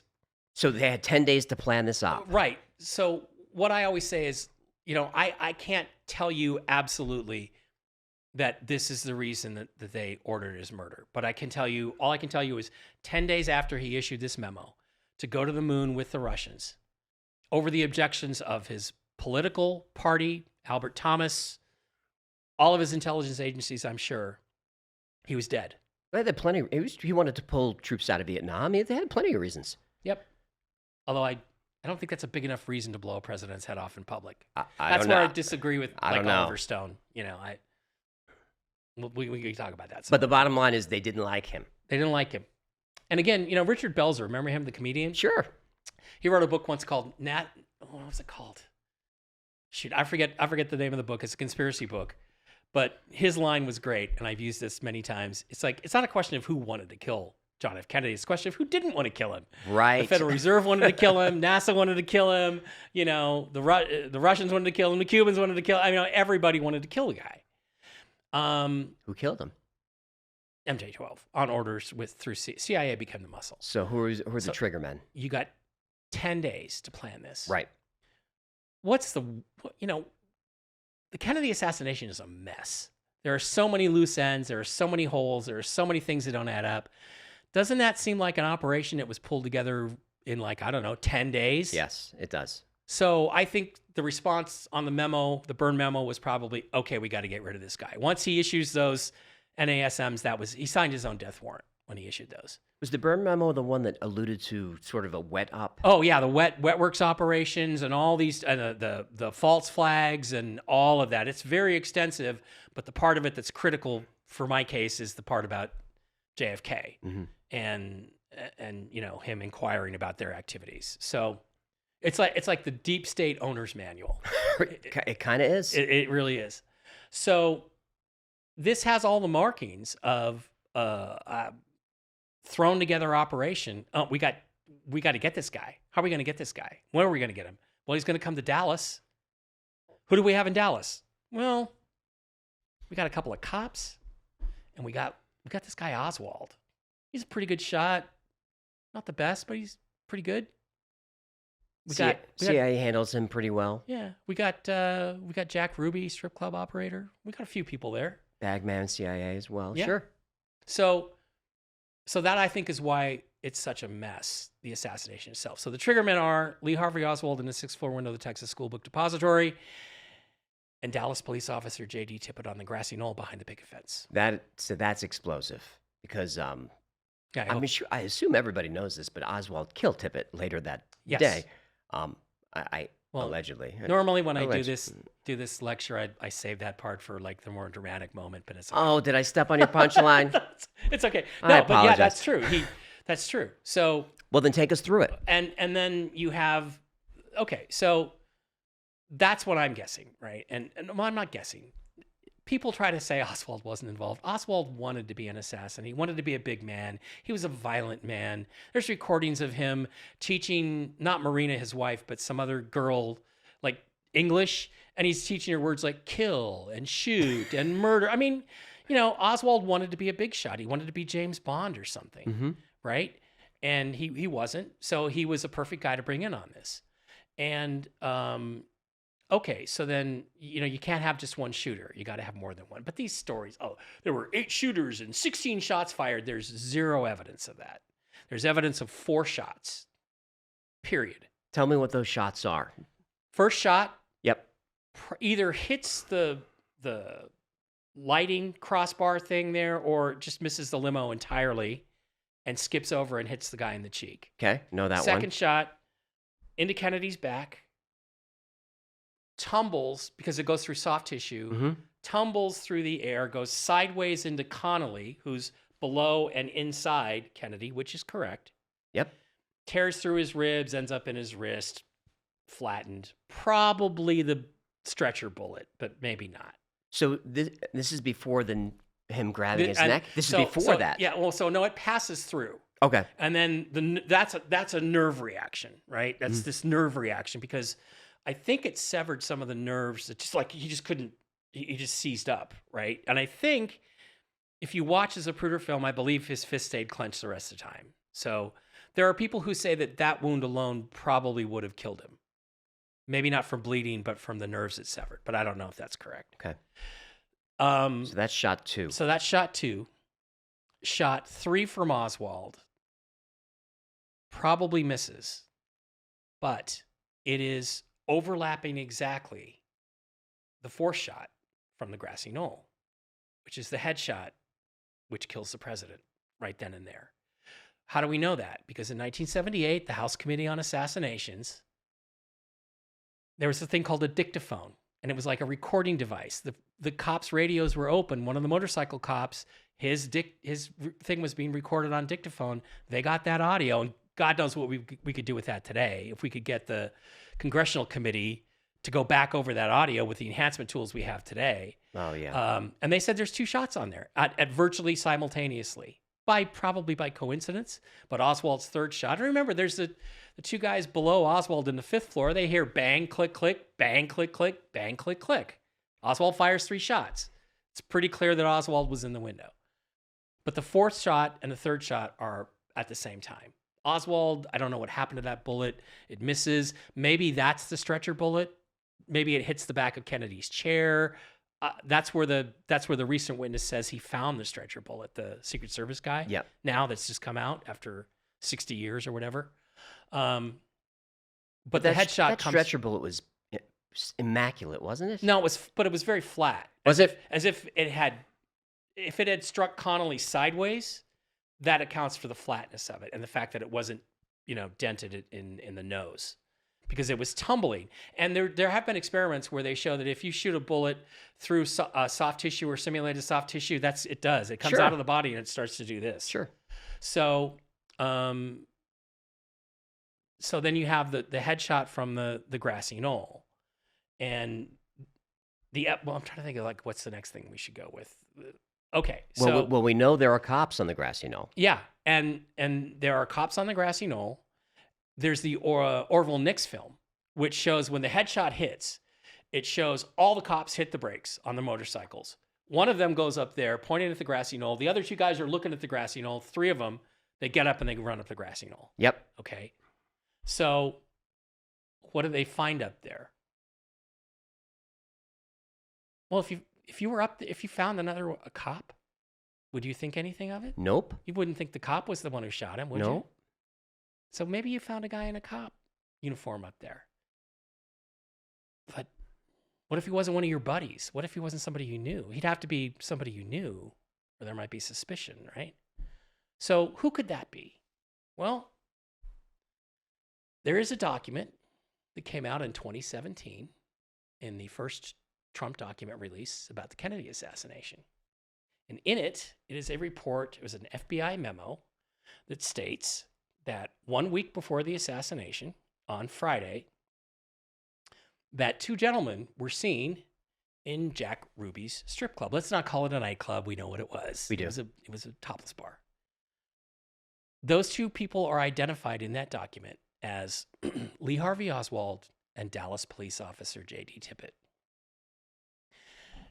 The new document dump, which we just got this last year, there is this is from the 1978 Committee on Assassinations, where they used the early versions of the voice stress analyzer. You know, Ben, what's his name? Ben, the UFO investigator. My brain is... I don't remember. Ben Hansen, sorry. Ben Hansen has his voice stress analyzer. I can tell if you're lying or not. The early version of that, they asked Dallas police officers, 4 of them, I think it was 4 of them, did Oswald and Tippit know each other? No. Lie. No. Lie. No. Lie. Those guys were never given lie detector tests, but they were given that. So that's in the documentation. So Tippit and Oswald knew each other. Why? Because they were both probably CIA assets. Mm-hmm. So... Yeah, Tippit was U.S. Airborne. And a very good shooter, U.S. Airborne. Yep. And he, John Birch Society. Yep. Maybe he didn't like some of Kennedy's racial policies or something, you know, mixing of the races and all that stuff. It's possible. Tippit also tells his son, apparently, before he left that day, no matter what happens today, I love you. I want you to know that. Apparently, that's a true story. But okay. So how do we know that the guy up there on the grassy knoll is J.D. Tippit? Well, there's a series called The Men Who Killed Kennedy from 1989, I believe, on Discovery or one of the A&E. It was an A&E series. Episode 2 tells the story of a man named Gordon Arnold. Gordon Arnold had just come out of basic training. His mama lived in Dallas, and he had 3 or 4 days before he had to go to Alaska for his first military assignment. He's sworn in. He's got his summer uniform on, including his little cap with a little medallion in front of it.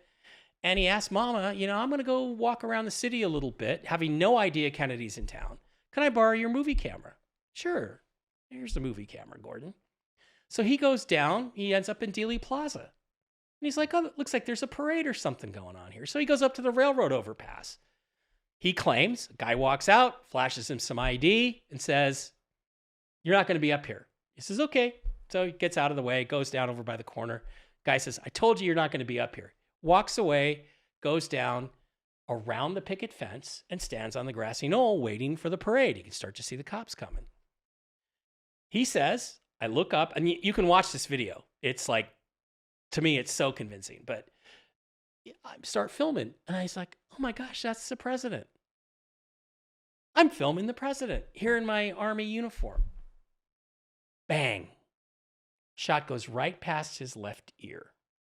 So close, he said it was like hot. He could feel it hot. Yeah, he's described it. He crashes. He hits the ground. Sure. Because he's been trained to do that under live fire. He turns around. There's a Dallas police officer in the uniform with a rifle, but he wasn't wearing a hat. Interesting point in the description. He's not wearing a hat. And the guy says, were you filming? Yeah. Give me your camera. I can't. It's my mama's camera. Give me the film. He gives him the film. The guy leaves. It just how happens that there was a woman on the opposite side of the grassy knoll taking pictures. And there was another woman taking film. Marie Muchmore and Mary Mormon were their names. Well, the Marie Muchmore film, and I don't know if you've ever broken it down frame by frame. Mm-mm. Okay, we'll do it. Okay. Get the stabilized version, maybe it's Okay. better. I did it, but I'm terrible at Photoshop. I can't extract any information out of it. What do we see? One of the frames, Kennedy is hunched over like this. And of course, the argument is, did the shot come from the back or did it come from the front? You can see a spray of red blood coming out of the front of the president's head. His hair is pushed straight up in the front. The back of his head is perfectly intact. You actually have a frame capture of a point where the bullet from the grassy knoll is partially in the president's brain and Wow. hasn't come out the back yet. Wow. And I mean, I looked at it and I'm like, I was looking around like, has anybody else noticed that that's like a red spray in this one frame? I've No, so never I think seen it was- that. I think it was 1/18 of a second. So, you know, I don't know. I have to do the calculations, but it's there. And I'm convinced that it's there for real. So that means he got shot from the front. That means whoever was on the grassy knoll is the guy who shot him. And Mary Mormon is taking a picture standing a few feet away from Marie Muchmore at the same time. It's a Polaroid. And in 1989, The Men Who Killed Kennedy, episode 2, Gary White and Gary Mack and John White, 2 researchers, Kennedy researchers.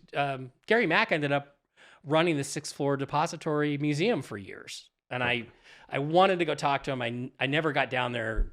I think it was 2019 when I was down there. He'd passed away by then. So you've been to Dealey? I've been there. Yeah. Okay. Yeah. Oh yeah. Anyway, so we'll get to that. And so they get the Mary Mormon photograph. They get permission to work with it. And I think they made a negative, another negative from the Polaroid. And he says, you know, you got to remember that the spot we're looking at is about a 1/4 inch on this Polaroid, right? You guys have a Polaroid camera here. They're little. They're about this big, right? Yep. Polaroids are about like that. Yep. And there's the grassy knoll, and there's all the shade, and there's a bright spot. So they start enhancing it. Only they're not using Photoshop. You know why? Why? Because Photoshop doesn't exist Well, in sure. 1989. It's all analog. It's all print and reprint and enlarge and lighten up this section and run it over a light board. And they keep working with this, and they get it. And what you see is you see a guy like a railroad worker. Looks like he's got a hard hat on and a white T-shirt, which is common in those days. You see another man standing there, which when they colorized it, I admit they colorized it, but it looks like a camouflage uniform. It fits the Army training uniform of the day with the overseas cap and the little medallion. And this guy is holding something in front of his face, and he's leaning like this. That's Gordon Arnold with his mom's film camera. Yep. Reacting to the shot. And the guy in the middle, you see his elbows, you see his badge, you see his epaulet on his arm, which says Dallas Police Force, which matches the uniform of the day exactly. And you see the muzzle flash of the shot. And then you start looking at the guy himself, at his face. And guess what, AJ? He doesn't have a hat on. Now, keep in mind, when Gordon Arnold said, there's a guy up there, cop, didn't have a hat on, nobody had this. The stuff on the Polaroid was 3-4 years later. Gordon Arnold did not know that when he testified to this. So he didn't make it up. He didn't hear the story. And you can watch, I mean, it's amazing to like watch his segment, because when they show him what they did with the Mary Mormon photograph, the guy freaks out. Like, I'm the only one who saw him. Anyway, so you start looking at this guy. They call him the badge man. And Yep. there's all kinds of nonsense. Oh, if the badge man were really standing behind that fence, he'd have to be 47 feet tall and 2,000 feet back. And it's all just debunking BS. It's like Philip J. Class level stuff. But then you start looking at the guy's face. And he's got this baldness pattern, you know. Which is- Why I don't believe in Star Trek The Next Generation, because you can't convince me it's the 24th century and they And haven't cured male pattern right. baldness yet. Keep hoping. Wedge shape. Yeah, really. Wedge shape thing. Distinctive. Very Distinctive wedge shape. Yeah. Triangular shape. Kind of like a pompadour. Ears a little bit like this. Yes. Thick, bushy eyebrows. And then you look at a picture of J.D. Tippett. Male pattern baldness, wedge shape, ears stick out a little bit, thick, heavy eyebrows. 100%. That's J.D. Tippett. That guy standing on the grassy knoll, the badge man, is undeniably J.D. Tippett. So, sorry. Now, I was going to ask have you ever been contacted by any agencies, felt any No, danger? I'd love to. I'd love to talk to the Assassinations Committee and the UFO Committee, because I think I can provide the bridge to bring them together. Oh, I'd love to talk to these people. That's and not say, who I'm talking about. Oh, I mean, no. no, people because above. it's out there now, and I don't think they can do much about it. I've been talking about this for 7 or 8, 9 years now, and other people have picked up parts of it. So no. Why don't they care about what you and I do? because we're right on a lot. We get things wrong, but we get a lot of stuff right. Well, maybe you get things wrong. But Well, I can't think of anything personally that I got wrong, but it's possible. Your books and my channel are aging like fine wine. Yeah, okay. Why don't they care about us? You know who Jordan Maxwell was? The name rings a bell. Okay, Jordan Maxwell. I think you've used him maybe in the show once or twice. I used to call him the patron saint of conspiracy theory because he hated the Catholic Church so much. Wonderful man, LA guy, has been exposing all this stuff, the Illuminati, the secret societies, for 30 or 40 years. Had some really interesting experiences. I asked him the same thing one time 2009, 2010. I said, Jordan, why do they let you talk about that? And he goes, I had a guy, agency guy. I asked him that same question. Why do you let me tell people about this? And he said, Jordan, we don't care if people hear you. We only care if people start listening to you. Yep. Which means you got 5 million subscribers. People aren't listening to you. I just talked to a fish. I don't think they take talk me. to a fish. Maybe they don't take me seriously. So it's JD Tippett. So it's a good case. So JD Tippett and Jack Ruby and Lee Harvey Oswald all meet in Ruby's club on Friday. It's all planned out how they're going to do it. After the assassination. Before you get there, tell me what you found in film in the limos behind. Okay, so there's a famous photo whose name escapes me. We can show it, but it's a famous photo of the motorcade. Mm-hmm. And the president has been shot for the first time. I think 2 shots have been fired at this point by Oswald, but it might be, I'm not going to base anything on that. The president, you can see into the president's limo through the clear glass in the front. He's reacting. Jackie has noticed something. She's reaching over. She's got her hand on his arm. What's going on, Jack? You can see her little pillbox hat sticking out the top. And 2 of the Secret Service agents are turned around, looking over their shoulder, back towards the 6th floor window of the Texas School Book Depository. So don't tell me shots didn't come out of there, right? People are reacting. Other people are not reacting. There's a guy standing in the doorway of the Texas School Book Depository, which everybody says is Lee Harvey Oswald. Oliver Stone convinced Anna Paulina Luna that was Lee Harvey Oswald. She went on NBC and shouldn't have said that. Anna, you should have called me first. It's Billy Lovelady is his name. Tall, thin guy, looks a little bit like Oswald. 2 limos back. Kennedy, Secret Service, Vice President Johnson, and Senator Ralph Yarborough. Senator Ralph Yarborough, senator from Texas, said, when I heard the shots, I saw a guy up on the hill. He said in front of the wall in one of his testimonies, I think in that show. He also said, he was interviewed about it twice. He said, yeah, I saw a guy up there and he hit the deck. As soon as the shot went off, he goes, I said to myself, well, there's a well-trained infantryman. You hear shots, you hit the deck. So a U.S. senator also witnessed, obviously, Gordon Arnold on the grassy knoll hitting the deck when the shot went off just past his ear. So we have that. But the interesting thing is he's sharing that limousine with Lady Bird Johnson in the middle and Lyndon Baines Johnson on the right. Except in this picture, after they have turned on to Main Street there, you don't see LBJ. You see Where's LBJ? Senator Yarborough, you see Lady Bird, and you see an empty seat. Where's LBJ? I'll tell you where he knew. LBJ did not plan this. Roger Stone, I'm sorry, you're wrong. LBJ did not plan this. LBJ was not involved in the details, but he knew when they rounded that corner that shiz was going to start flying. He did. And that's what a great guy LBJ was. He left his wife. Yeah. I can kill 2 birds with 1 stone. So warning to Jen, if you're ever driving along and AJ ducks, Jen, duck. Okay, just duck. So, and then there's so many other things. Did you know, for instance, that they've completely remodeled the White House, the Oval Office, when he went to Dallas? I did know that, but go on. That they remodeled it and took out the beautiful blue-gray carpet that Eisenhower had left to President Kennedy and replaced it with a blood-red carpet and blood-red drapes. And Lady Bird Johnson oversaw that. They were going to surprise the president when he got back.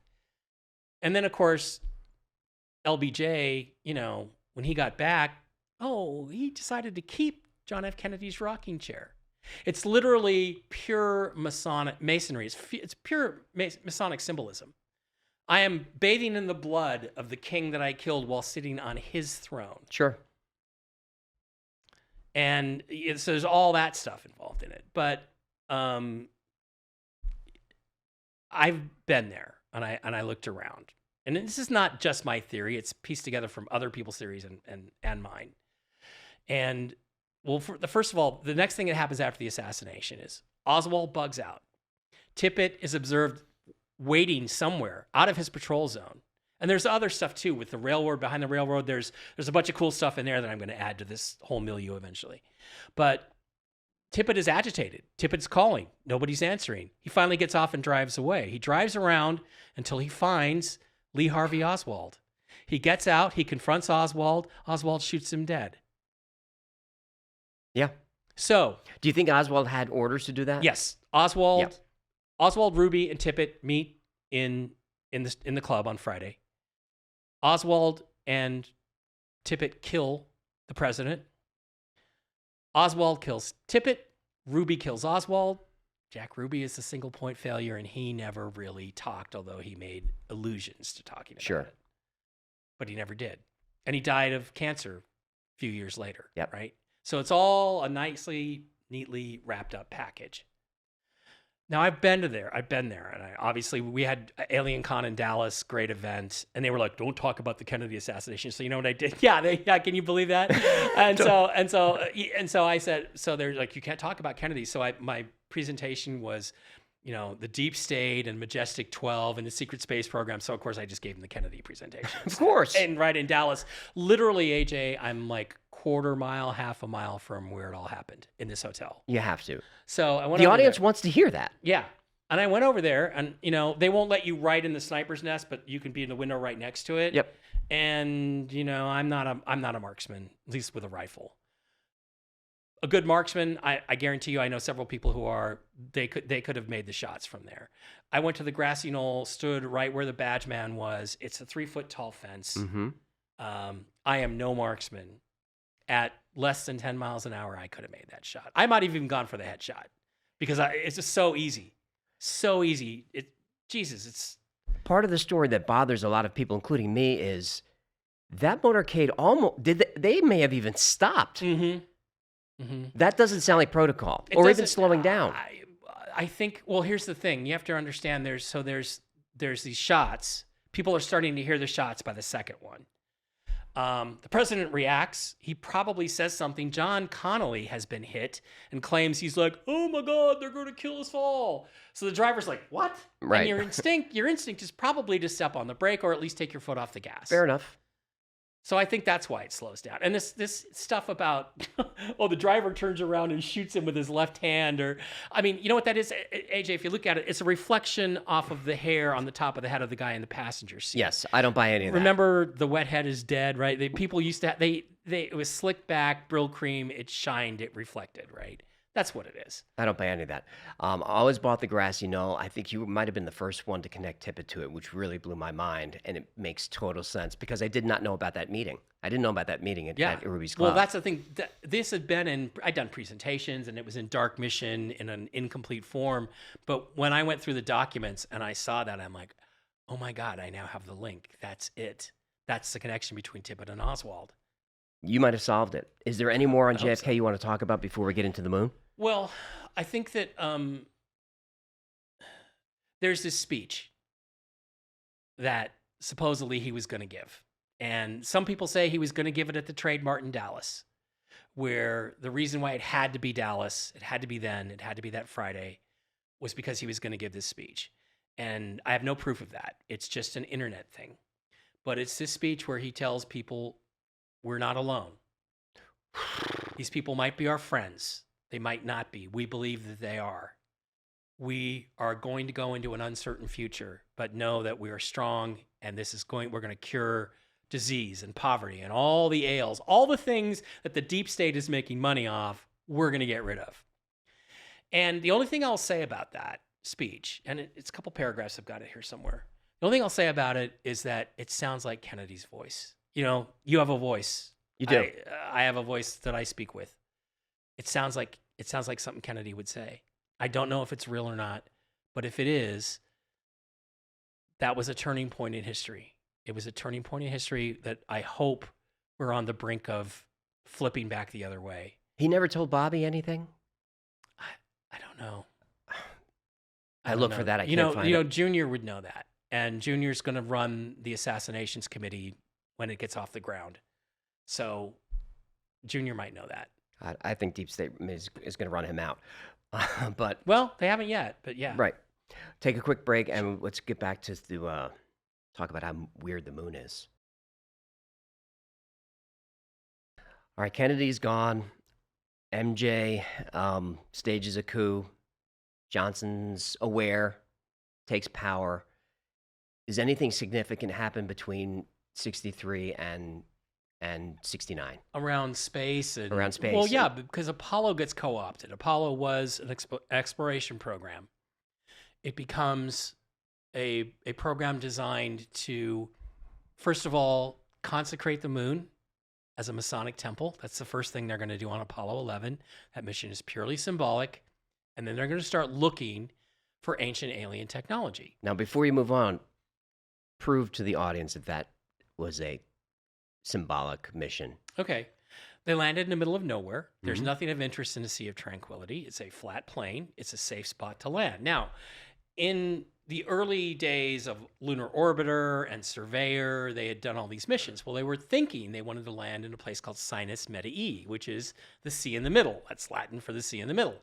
So they sent probes and they photographed the hell out of Sinus Medii. Hundreds and hundreds of photographs, thousands of photographs.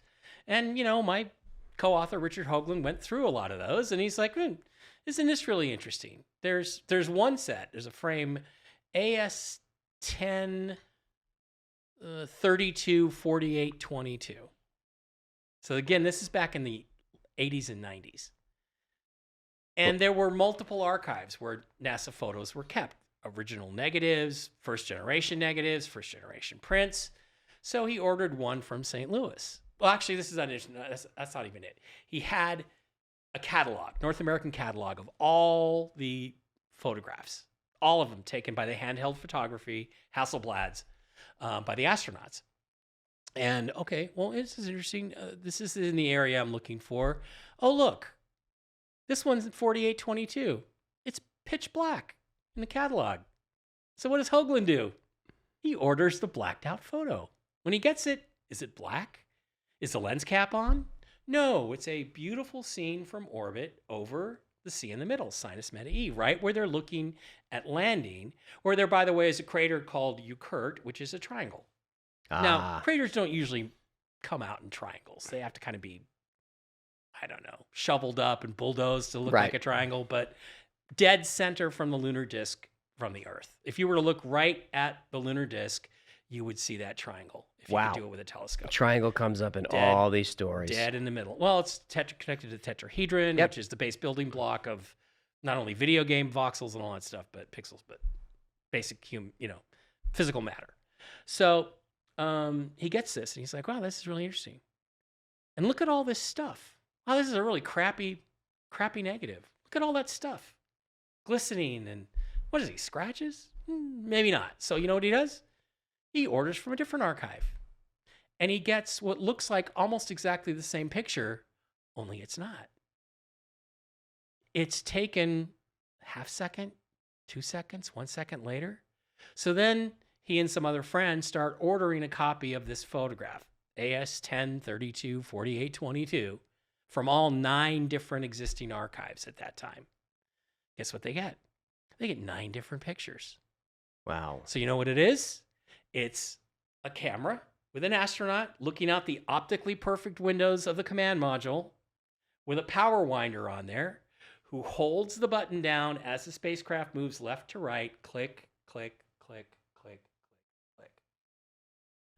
All 9 photographs are put under the same frame number, even though each one is an individual frame and should have its own number, put into a catalog and blacked out. Yep. So again, it's like, why didn't they just destroy them all? That is a great question. And I think it's because the religious aspect of it. they have to provide the information. They don't have to admit to us. They don't have to admit when we catch them, but they have to put the information out. They have to say, well, whoever God they're going to answer to, they have to say, well, we told you so. Look, we gave you all these pictures. You didn't go looking for them. Why didn't you go looking for them? You really want to know the truth. Why are you putting it on us?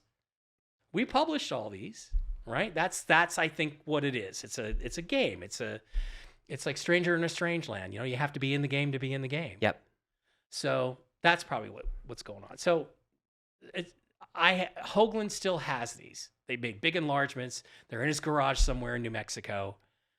Please God, if you ever pass, when it's going to happen to all of us, right? I want to go to that garage and I want to get all 9 of those and I'm going to put them together in order and show we were right about that one.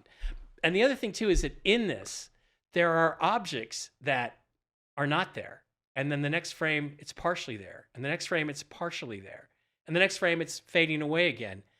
And it's obviously from the light hitting this glass or crystal structure. And there's even one where there's this thing, it's called the castle, is what the nickname is. Yep. And you can see that there's a wire, it's hanging from this lattice work that's all over Sinus Medii, all over the middle. I read it that those castles seem to be levitating. Well, no, it's floating. It's in the sky above that region of the moon, but it's suspended on wires and things. And so people say levitating. It's kind of a fanciful description of it, but it's really not. It's just that the light catches this stuff, and the phase angle puts the light into the camera lens, and it records it. And again, when you add these up, you can see that that accounts for the movement of the spacecraft. So there was stuff all over there. And, again, before we get into this argument, you don't build houses out of glass where people throw stones. Well, lunar glass is almost as strong as steel for one reason. There's no moisture in it. Right. When you throw a baseball against a window, the reason the glass shatters is because of the water that's in there. Lunar glass doesn't have that. In fact, NASA's plans when they build a moon base, they're going to use lunar glass because it's tough. So what it looks like is somebody built this lattice work structure, and there's all kinds of doubles of detail to this, in certain parts of the moon where, as a meteor shield, because there's no atmosphere on the moon to protect whatever was below. So, okay, sounds like a little bit of a crazy idea. I'll acknowledge that, except that what happened to Surveyor 4? Surveyor 4 was descending into Sinus Medii. They were going to land. Now, Surveyor 4, the surveyors were the ones that landed and took pictures. And it's descending, it's going along, and then it just disappears. It just disappears? In midair, while descending. And he said, and as Hoagland loves to point this out, he's like, hey, guess what? The transmission of the radio is at the speed of light. So if there was an explosion, that's going to register in the telemetry. Nothing.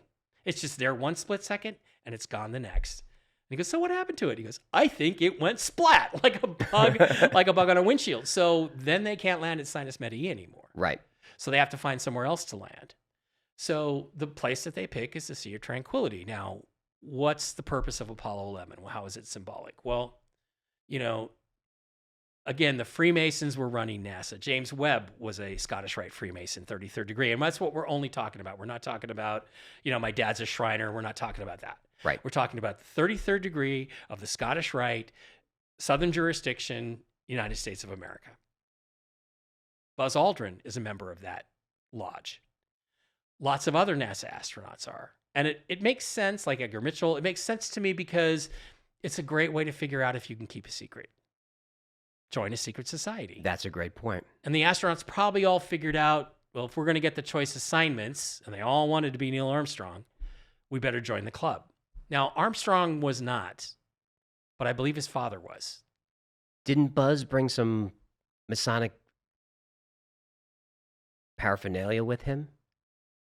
Oh, you mean like this Masonic ceremonial apron? Oh, that he brought with him in his personal preference pack to the moon? Why do you need that when they had to keep the weight so small, but there's room for. Well, there's room for a Masonic apron, but that is the actual apron that Buzz took. We've just replaced the American flag with that. So yeah, I'll put that over there. Wow, so that's doctored.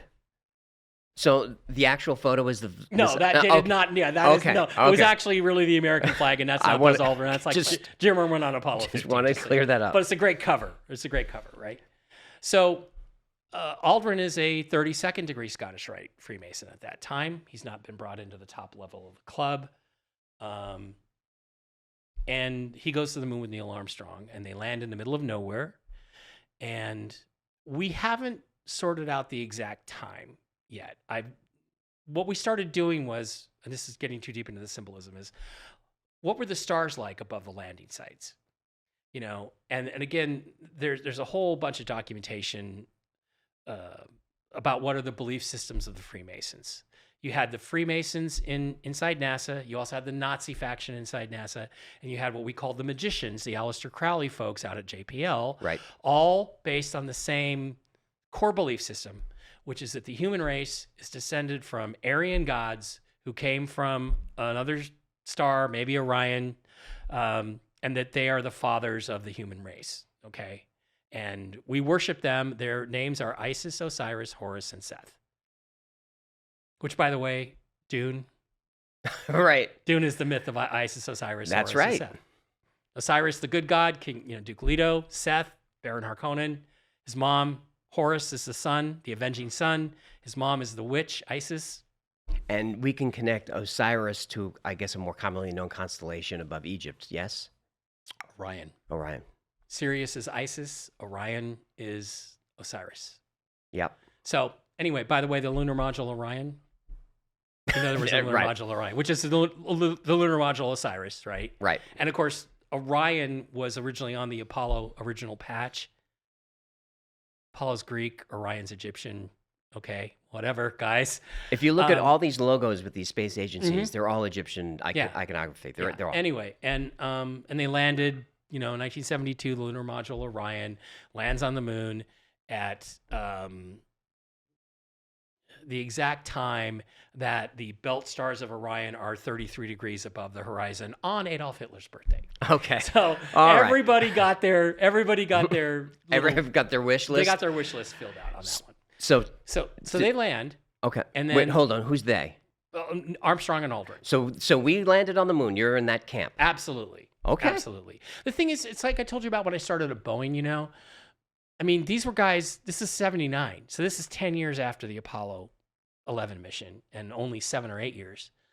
And, people are like, well, we didn't have any computer power. How did we get to the moon? You ever heard of a slide rule? I mean, these guys, AJ, these guys were geniuses. Yes.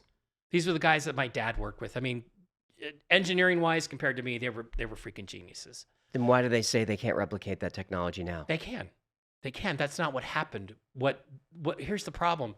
They don't have a lot of the paperwork anymore. Come on. No. Companies do keep this stuff, but what they really mean by that is that they destroyed all the tooling. You can't build the shell cone for a Saturn V engine if you don't have the tooling for it. You have to reverse engineer it, and you don't know exactly what the materials were. You have to pull everything out. You have to test every piece. You know how many millions of pieces there were on that rocket? Every single one would have to be material tested, which is also destructive, by the way, to rebuild the Saturn V. So, it's kind of a...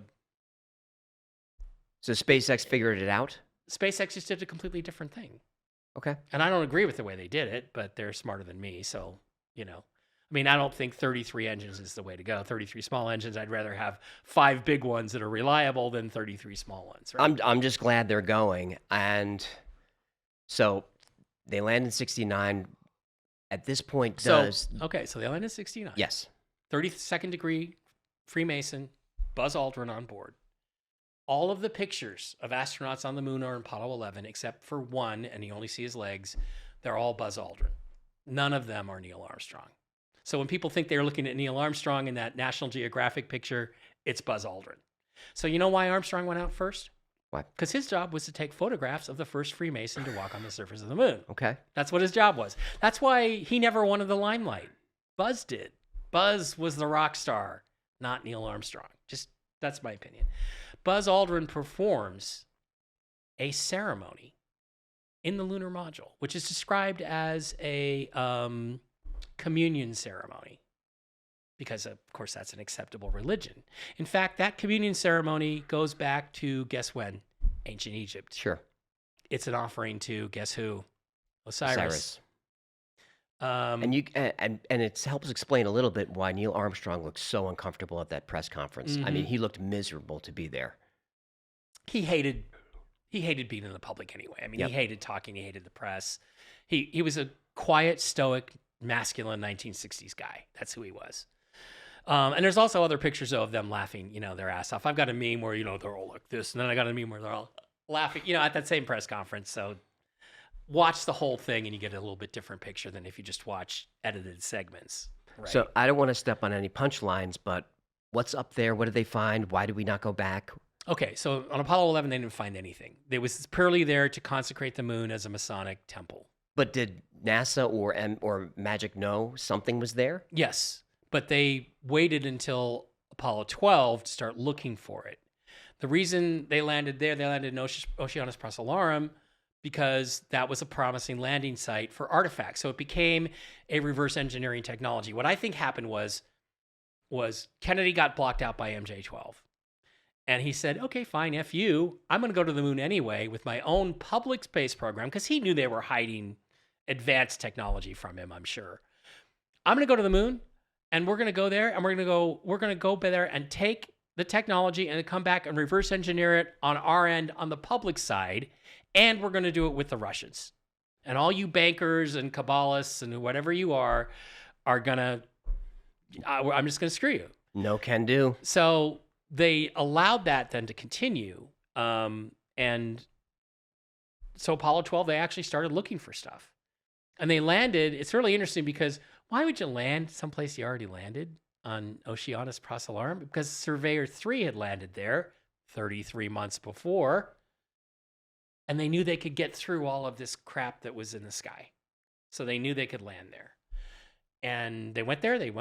And Alan Bean, right, is the commander. P. Conrad. Was Bean the commander? Conrad was the commander. They land there.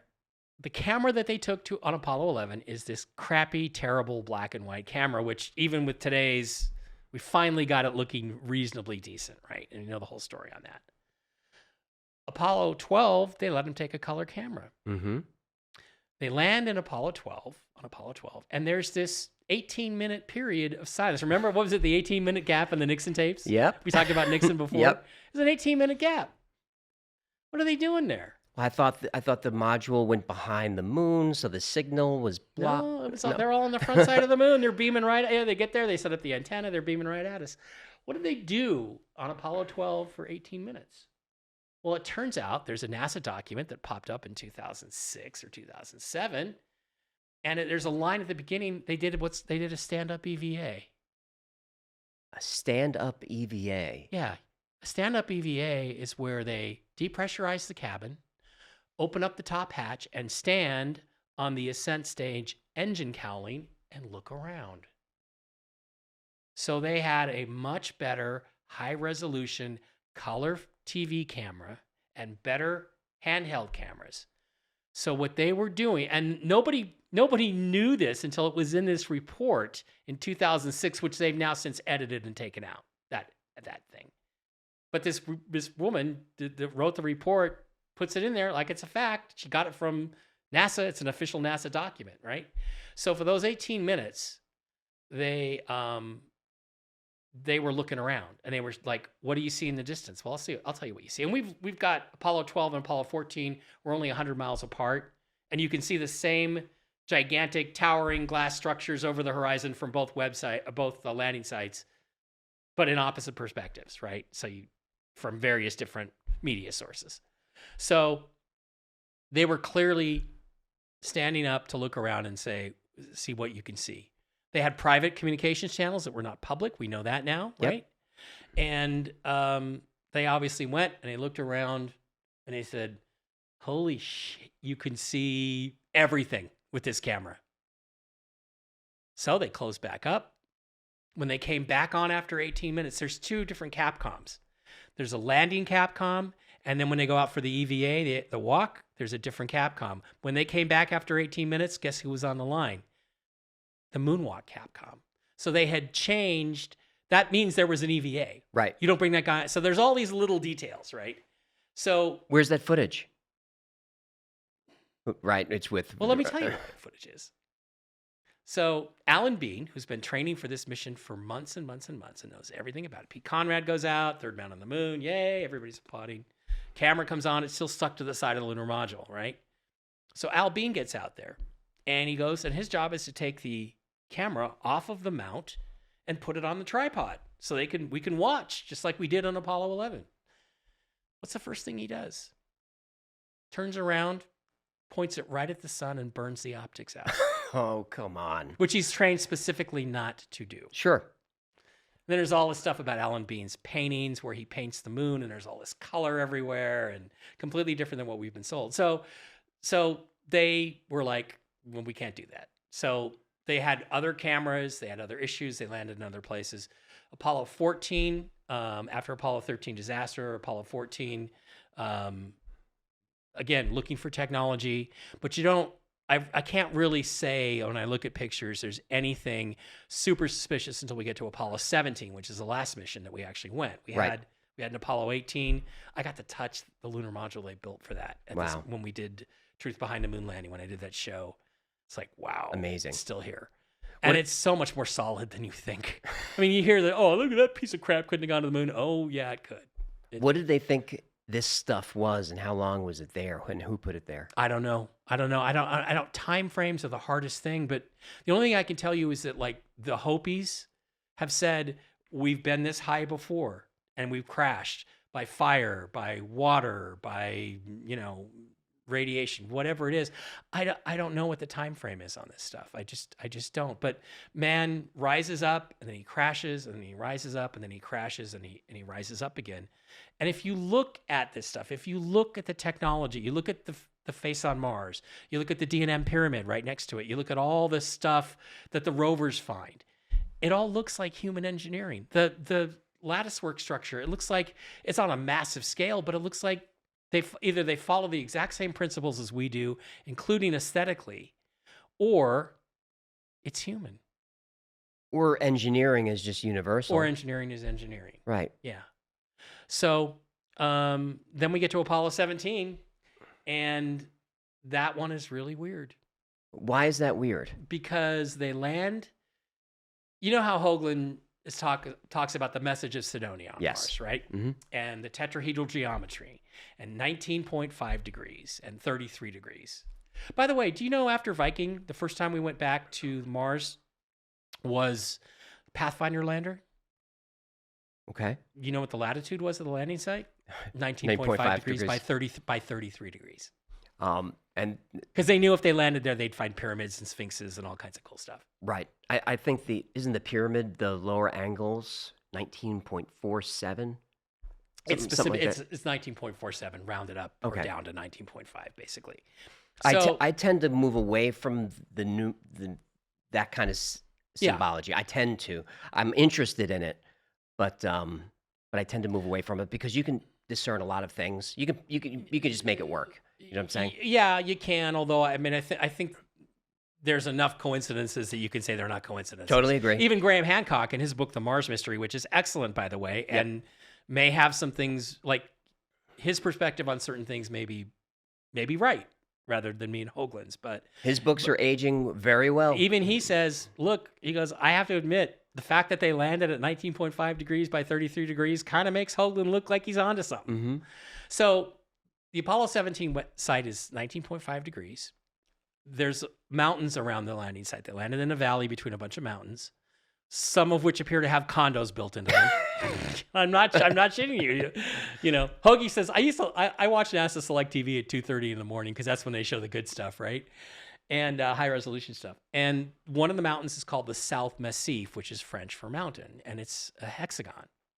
And the back side of it is blown out, and you can see the debris where it blew out, like there was an internal explosion that blew this hexagonal mountain up, right? In there's a depression that they call a crater which is a V-shaped depression called Nansen. Day 2 of the EVA, they get on the rover and they make a beeline for Nansen, right? They make an absolute beeline for it. You could watch a lot of that footage. Oh, yeah. Like you they can watch haul it ass all day. The Apollo Lunar Surface Journal. It's little, postage stamp 2006 video, but you can watch all of the spacewalks, every single minute of them. And you can even see the comments from the astronauts from their debriefs along with that. And it's just fascinating. So they get up there and they get out of the rover and they park right above this depression, which looks for all the world like an entrance into underneath this pyramid thing, right? And so they take over the camera remotely, which yes, they can do that. They absolutely could follow. When they could Apollo follow it up. 17, Yes. yes, they just programmed in pan up, and it's going to follow it. They start panning. So this goes on for like 20 minutes. I've watched the whole video. It's excruciating because I know they're doing something. I just can't see what they're doing.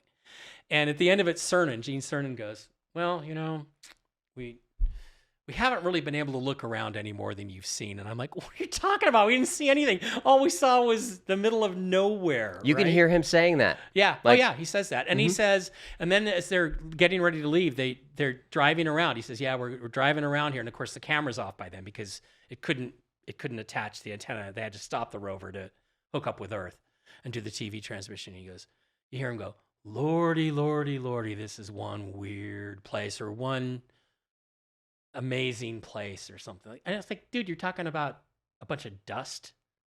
Really? There's all this weird dialogue. Cernan was one of the guys who talked a lot about weird stuff. He was the music guy. Yeah. On Apollo 10. And that's right, the woo-woo. Right. And then he says, wow, we're really down among them now on Apollo 10. Yes.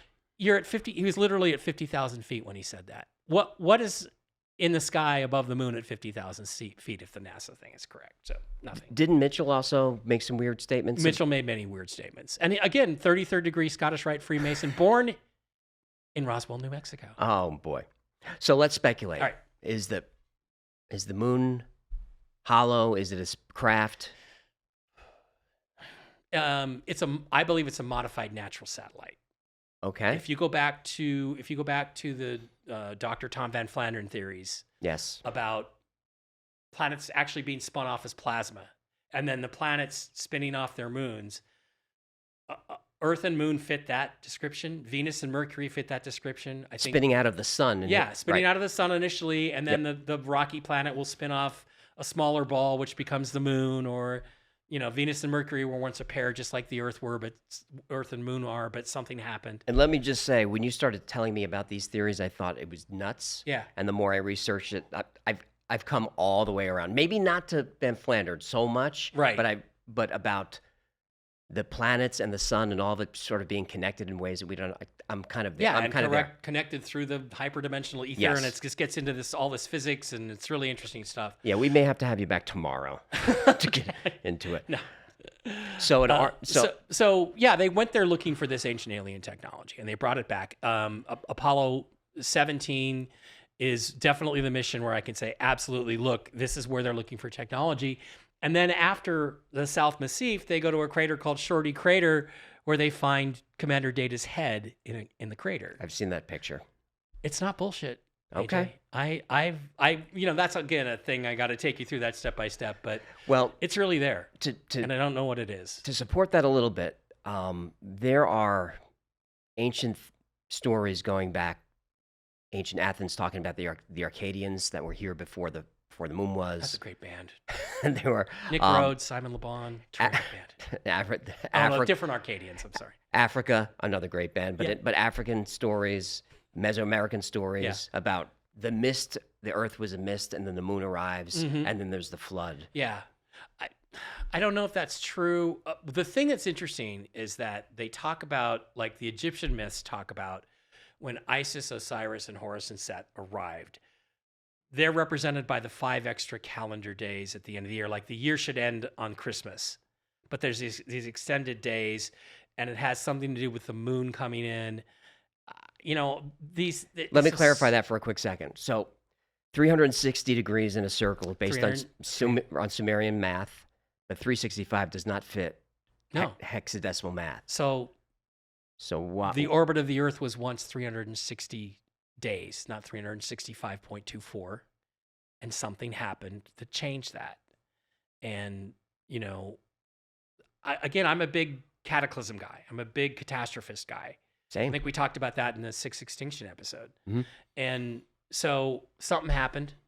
And I suspect that the moon was already there based on the Van Flandern stuff, which I tend to think is probably right. But what happened is that they then probably started adding to it, maybe to increase the mass, to slow the spin of the Earth. Because the whole thing is connected again, where you got a solar system. And the idea is it's a true system. So all of these planets, through the spin energy, are generating energy. They're generating light that affects everything in the system from here to Pluto. You look at the Earth and you see, well, life used to be gigantic. I love it when they say, oh, Godzilla couldn't really, he couldn't be real. He'd collapse of his own weight. How do you explain a T-Rex then? How do you Totally explain some of these other animals?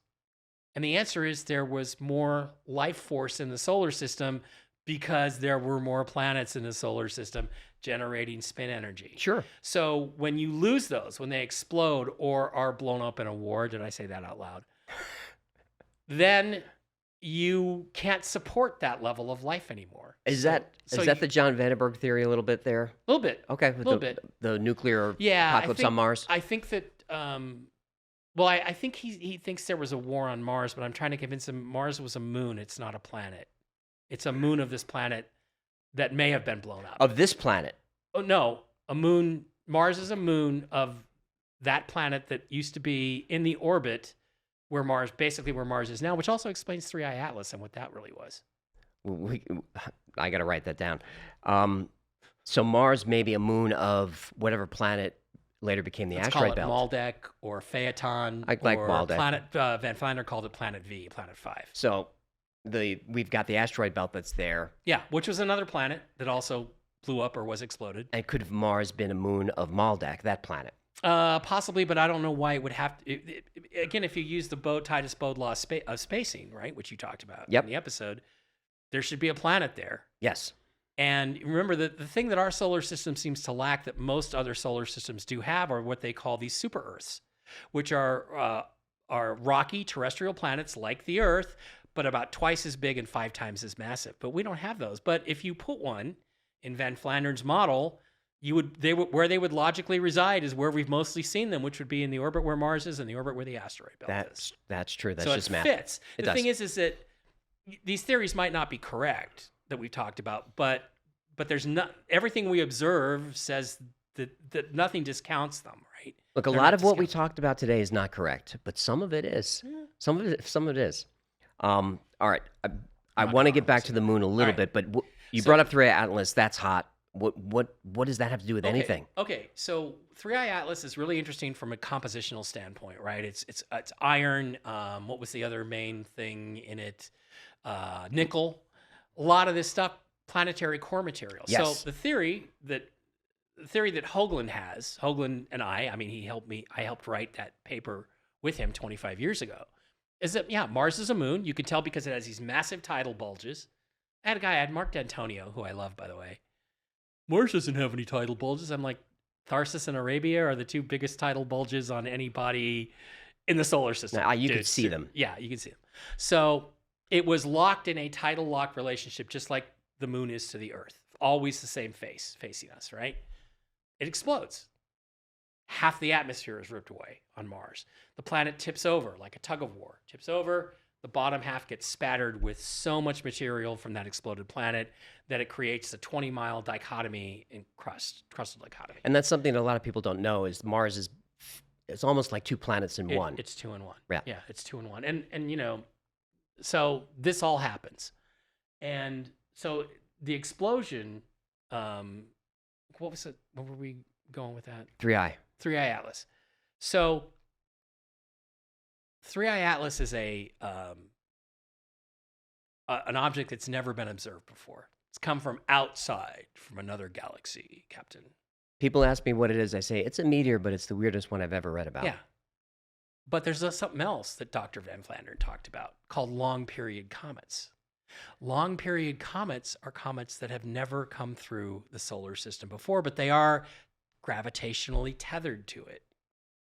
So if this planet exploded whenever it happened, 200,000 years ago, 2 billion years ago, 2 million years ago, it goes on this incredible course and it comes back into the solar system. Where's it going to come back? It's going to come back where it originated from, which is on the plane of the ecliptic. Remember Avi Loeb? Oh, the fact that it's on the plane of the ecliptic is what? 1 in 20,000? No. It's like all the time. Okay. Well, or 500 to 1. Right. Or I forget which one of them it was. I thought More was weird because it was so oblique, but no, 3i came in fairly flat. Yeah, but the odds of that are 500 to 1 or something, according to Loeb. And it's right crossing, it came really close to Mars, right? Yes. So close you could observe it with binoculars if you were standing on it. So is that Martian core material? That's core material of the planet that Mars used to orbit that exploded. Ooh. That's what I think. That's why it's nickel, and that's why its composition is so weird. And do you have any theories on why the tail is so long? Why it faces the wrong way? I'll leave that to other people. I'm not a comet guy. I just wish Tom had lived long enough. Right. Because that's not really Tom's theory as much as it is Richard's. But between the two of them, they would be superstars right now. Yeah. If Tom was still with us. All we have is Avi Loeb. And all we got is Avi. The moon. All right. We got off track there. No, that's a good track. But there's no order to this. So we've got the moon is weird. Stuff is up there. There's all these things about the moon. And really, these things are common now that we talk about. Anybody who does a video about the moon has this in there. About the the moon is exactly the right size to cover perfect eclipses, perfect solar eclipses, exactly the right distance. By the way, the diameter of the moon is 2,160 miles. It's not 2,159, and it's not 2,161. It's 2,160, which is the exact number of years in an astrological age, which is kind of an interesting coincidence. Yep. And it's exactly the right size. And apparently it makes paraconical pendulums go backwards when it eclipses the sun. And Hoagland was really the first guy to talk about designer solar systems. So it's as if some intelligence has put all this together. We don't see a moon like this in any other solar system we find.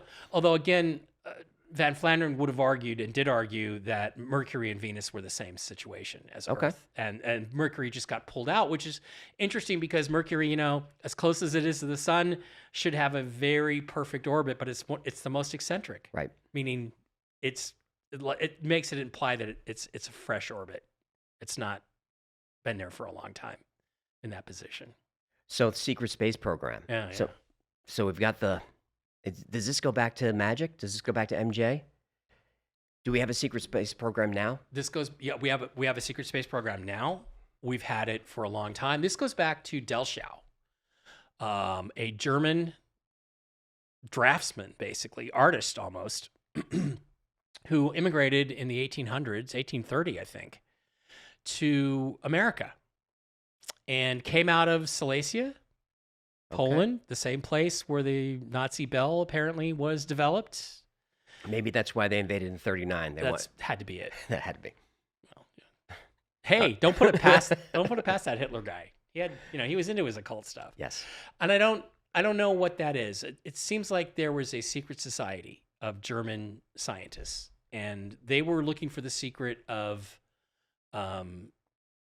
anti-gravity way back in the 1830s. That far back. Yeah. And they send other people, but they send this Delschau guy to America, comes into New York through Ellis Island, makes his way to Texas, ends up in Sonora, California, where he's part of an organization or founds an organization called the Sonora Air Club.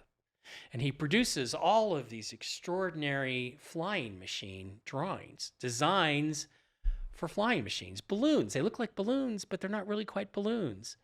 And that research goes on for 20, 30 years. Who's funding it? Who's supporting it? Nobody knows. But the Sonora Air Club did exist. Thomas Delschau, I think it was Thomas, did live in that time period. after 20, 30 years, he leaves. He goes back through Texas, goes back overseas. 20 years later, after all this, all of a sudden, airships start appearing over cities in America, starting with Sacramento. Right. You know where Sacramento is? It's right outside of Sonora, California. Balloon type airships, exactly like he had drawn up. But filling a balloon with air, to me, is not the same thing as anti-gravity. It wasn't air. They didn't really understand or use helium or anything then. What was it filled with? Zerum 525, Okay. also known as red mercury. Okay. According to some of these documents, or not documents, but stories, red Right. mercury, right? So the trick is that they discovered something about rotating magnetic fields and this red mercury, Zerum 525, which created an anti-gravity effect. Rotating mercury, I'm all behind it. Yeah. So then they even if I don't really completely grasp it. So then the airship sightings go back across the country and then over the Atlantic and disappear. It's almost as if they came to America, to the most isolated place they could find, and worked on this stuff for 20, 30, 40 years, figured it out, and then brought it back to Europe, where I assume it ended up where the rubber plant ended up, and Right. we ended up with the Nazi Bell 45, 50 years later. 1897, all that stuff happens.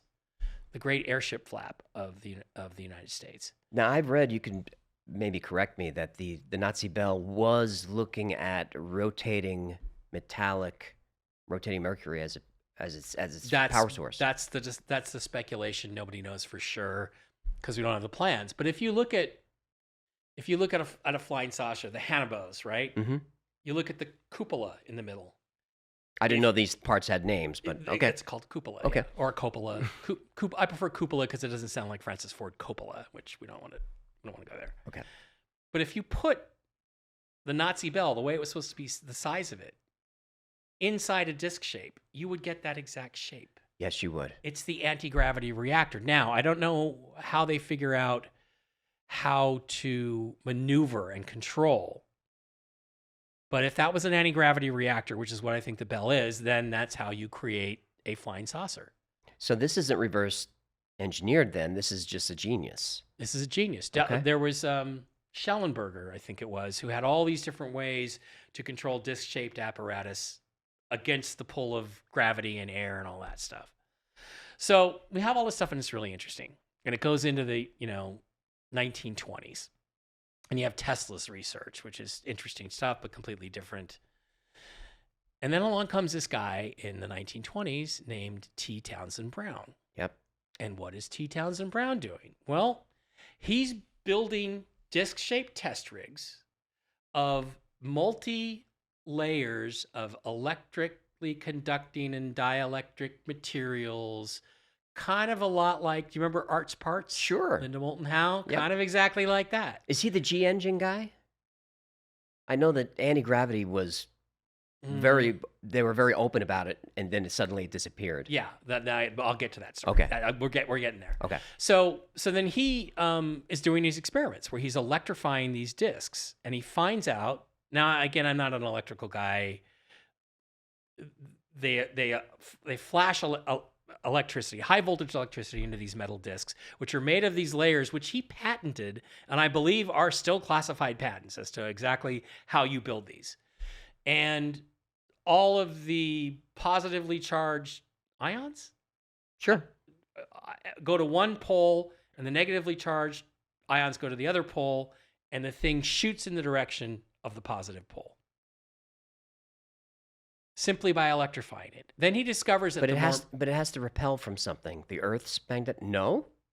No, because what it does is the electricity creates a trough, a gravity trough in front of the disk in the positively charged polar direction, and it just falls in that direction. So the Albuquerque engine is based on the same theory. Exactly. It's warp drive. Yes, it's it's warp basically drive. Warp drive. You're warping space-time Yes. locally and surfing along the wave Now I got it. in a straight line. This is what he's experimenting with. And he claimed success, right? And he finds that the more massive the disk is, the better the effect. And then he figures out that, well, it wears off after a while. So he starts thousands of times a second, charge, stop, like that. And according to the papers and stuff and the articles about the guy, it works. He basically negates gravity. So this is another way to negate the effects of gravity. And that episode, I think I watched it on the stream you have going. It came up, I'm like, the plasma one and the electric universe, just fascinating because there's so much stuff in there that's probably true, right? So T. Townsend Brown is doing his work. He goes through all the problems that inventors always go through. He loses his funding, he gains his funding. But after the war,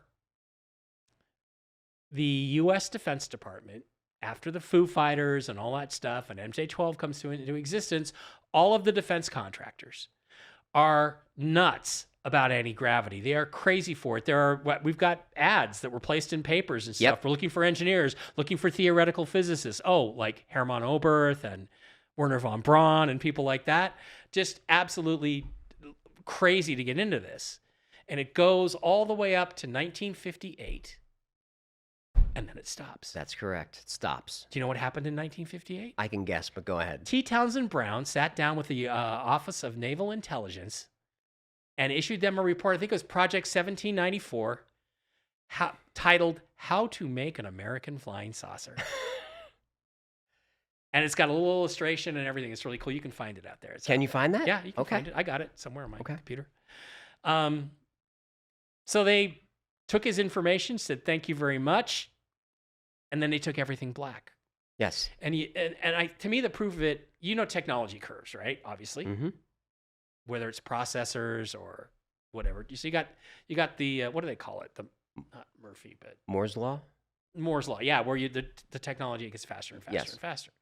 So you look at the speed of transportation. You got a man walking, maybe if he's a fast guy like Tyreek Hill, he can run 22 miles an hour. And he gets on a horse. Maybe he gets up to 28 miles an hour on a horse. Horse and carriage, wow. Now we're close to 30. Oh, the first steam train, we're at 35 or 40 miles an hour. Then we have balloon, can go as fast as the wind can blow it, right? Hot air balloon. Then we have propeller airplanes, which can go a couple of 100 miles an hour in some cases. Then we have jet airplanes, which can go supersonic. And then we have chemical rockets, which have gotten up to about, I think at a max 28,000 miles per hour measured relative to everything else. So the curve on speed of transportation goes from Roman times, or basically, let's say the 1800s, because 1800s, really. Yeah. Basically horse and carriage, to chemical rockets like that. And then you're telling me that in 1960, we flatlined ever since? No way. There's no way. If you follow that curve, there is no way. So we made a breakthrough in 1960, give or take, for basically flying saucer technology. And I think that's what Mark McClandish saw. I do too. Was so we have the technology. I'm sure we have had the technology since 1960, basically flying saucer technology. Maybe we can't go to Alpha Centauri like the Jupiter 2, lost in space. We can't do that yet. Maybe we can't. But we can do anything here locally that flying saucers can do. But From 1960 onward, I'm positive. But those people that control that technology, I don't believe they have any interest in going to Jupiter. But here's my question. Gets back to your bullshit. How are you powering that craft? Can you 0 point? Is that 0 point? All you have to do is figure out, again, it's rotation. You have the internal system. That's probably why the red Mercury rotating with counter-rotating magnetic fields and bars inside creates, I don't want to say a singularity, because that's all bullshit anyway, right. but it's But it could pull energy out. It's gating energy out. And once you open that window, it's simply a question of, it's like a thrust vector or a thruster, it's just how far open do you want to go? How much do you want to push out or pull in? Because you're pulling it in from the higher dimension. So that's probably how you power it. Right. But they, this may have led them to many other things like plasma reactors and all that. I don't know. And it doesn't take that much electrical power, according to Braun and his experiments, to make the thing I mean, you're defying the law, the so-called laws of physics. You're already defying that by simply electrifying the hull in the right way with the right materials and creating the gravity trough. I think that's defying our laws of physics, but probably not universal. The laws of physics that we're taught we're allowed to believe in. That's why when I see these people in the congressional hearings, well, this defies all the laws of physics. I'm like, I think we broke all those in like 1960. Right. So this idea that their technology is so much more advanced than ours, no, it's not, because we've busted all these theories. We've figured them all out a long time ago. So are they using this technology? Is there a secret fleet? Is there a solar warden? Probably. Okay. You know, whether you want to call it solar warden. I mean, John Leonard Walton stuff, I don't know what those things are, but those are pretty wild, right? So you have access to this technology, but are you fighting wars in space? Who are the factions? Did the Nazis come, did they start their own separate line and go out? Are they one of the factions out there? And are they necessarily the bad guys? There are people who say, no, these guys are way worse than them. And there's the reptilians, the lizard people. Right. So as long as they're fighting each other and they're not involving me, I'm kind of okay with it. Why aren't we aware of any of it? I don't know. Are we looking? I mean, Walson, is anybody doing what he's doing? Trying to prove him wrong? No. I mean, when I talk about this, people will say, well, we would know if they were launching rockets into space and all of that. But my argument is they're not rockets. No. They're just floating stuff up there. They're just quietly floating stuff which, up. by the way, brings me to some videos I'd love to show you. We can call them up. Okay, so, I see the videos, the TTSA stuff, and we've talked about that. I guess we're going to do that later. And to me, those are all conventional spacecraft of some kind. I'm not impressed by them. I tend to agree. Are we looking at Sidonia here? Oh, yeah, by the way, this is a pyramid in China, mm-hmm. and this is a pyramid on Mars. And you notice the slumping, you notice the curvature. I also noticed that they're 8-sided, which... Yeah. You tell me the difference between those two. I can't. Except one's on Mars, so it must be natural. The pyramid on Mars, that's huge, right? Are we talking a couple of miles? This one or any one, like the D&M pyramid by the face? Yeah. It's 1.5 miles long by 1.75 miles wide, but it's pentagonal, and it's just absolutely fascinating. And it's also the D&M pyramid is what it's called, named after DiPietro and Molinar. Mm-hmm. It's bilaterally symmetrical about 2 different axes. Okay, I'm just going to tell you, somebody built that. There's there's no arguing on that. Send a surveyor there. What are we doing? Right. And the close-up pictures, I know, you're not wild about the close-up pictures of the face on Mars, but I can show you stuff on there that's all artificial. These are walls, these are rooms. So I want to believe it's just a question of getting to it. And there's this one place, there's Vatican City on Mars, but what? Oh no, you haven't seen that one? No. Okay, well, wait a minute. What were we going to do? We were going to go look at Secret Space Program videos. Yes, Mars we'll do another day, just because there's so much. Can I tease you though, just a little bit? Sure. Okay, so. I hope there's nothing on your thumb drive that's going to get us in trouble. Well, it doesn't say Amaranth, so I'm okay. Oh, no. You don't have it. You can't do it. Okay. So this is not in any of the books. It's going to go in the next edition. But this guy... You're working on another book? No. Okay. No. I'd rather poke needles in my eyes. But there's an image. And this is bizarre. I can't get a JP2 viewer to work on my computer, any of them. But this is a JP2... And it was discovered by, oh, God, I'm sorry. I've forgotten your name. God dang it. We'll splice it in Scottish researcher, brilliant guy. Okay. I'll figure out his name. And he's looking at this JP2, which is ESP 091903, blah, blah, blah, red, okay. And he's looking. And I went through and I downloaded this on a previous computer when I could get JP2s to load. And I went and looked, and this is really there. So he's looking at these things, and these images from Mars Reconnaissance Orbiter are gigantic. Like you have to you spend an hour and a half, and you've barely covered a quarter of it or a tenth of it. And he looks, and he starts looking on Mars, and he zooms up, and he starts to see stuff. Yeah, I've seen these. And what does he see? He sees blocks and mud flows, and then he sees this linear pattern. If you're listening on an audio platform, go to YouTube like right now. It's like awesome. And the closer you get, the more obvious it becomes that these are foundations of buildings. The only problem is they're on Mars.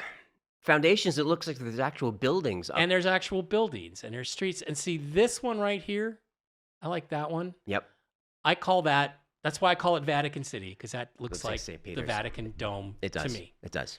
And there's other buildings. Now, this is what's happening here is these blocks, this is all filled in with silt and mud. These are exposed somehow, some way. And the closer you get to this, the more obvious it becomes that every single bit of this is parallel artificial structure. How much of this is enhanced? Oh, virtually none. Okay. I like you could, because if you look at this is still in his JP2 viewer.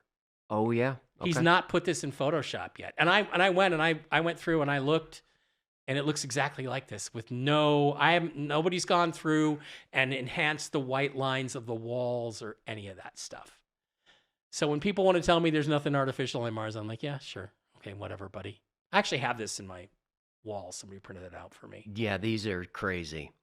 These are crazy. So anyway, that's a city. All right, we need to take one last break and come back and do some secret space program. Yeah, because then I want to show you, we talk about the other videos. I want to show you the real videos. So we need to have you back, obviously, but we have to blast through secret space program, disclosure, which I'm putting in quotes. Right. My big question is how can so many people keep this a secret for so long? Yeah. Thousands, 20,000, 100,000. How do you keep this a secret? Are we doing it now? We're doing it. We're talking. They're secret. These people aren't here. You know, you had the whole thing with Gary McKinnon, the non-terrestrial officers list. Right. They're not on the planet, so they're not talking about it. And people have talked about it that have been there. Now, we have the whole 20 and back program. We have all the people that have been through the secret space program that kind of tell the same story. And are they believable? Not really. Not really. Because it's the same story kind of over and over again. But one of the things I can accept happens there. You know, MK Ultra is a real thing. Yes. Brainwashing is a real thing. Implants are a real thing. You know, I've got this hearing problem. I'm going to get an MRI. It's like, what if they find something in there? You know, take that sucker out. Maybe my hearing will get better again. These are real things. And so people do have these experiences. I mean, basically, how can you say alien implants or secret space program implants are not real when Elon Musk has literally invented a brain implant? Okay, so they are real. So even the whole support structure, the guy who mops the floor, ground control, everybody could be just brainwashed, controlled? It could be that they're, and memory loss. You know, I've known a lot of people that have been abducted over the years that I think a lot of it, there's mass memories. There's how does your body, your brain adapt to the trauma of what you experience and some of this. So some of this stuff I believe, and I can see where they're coping.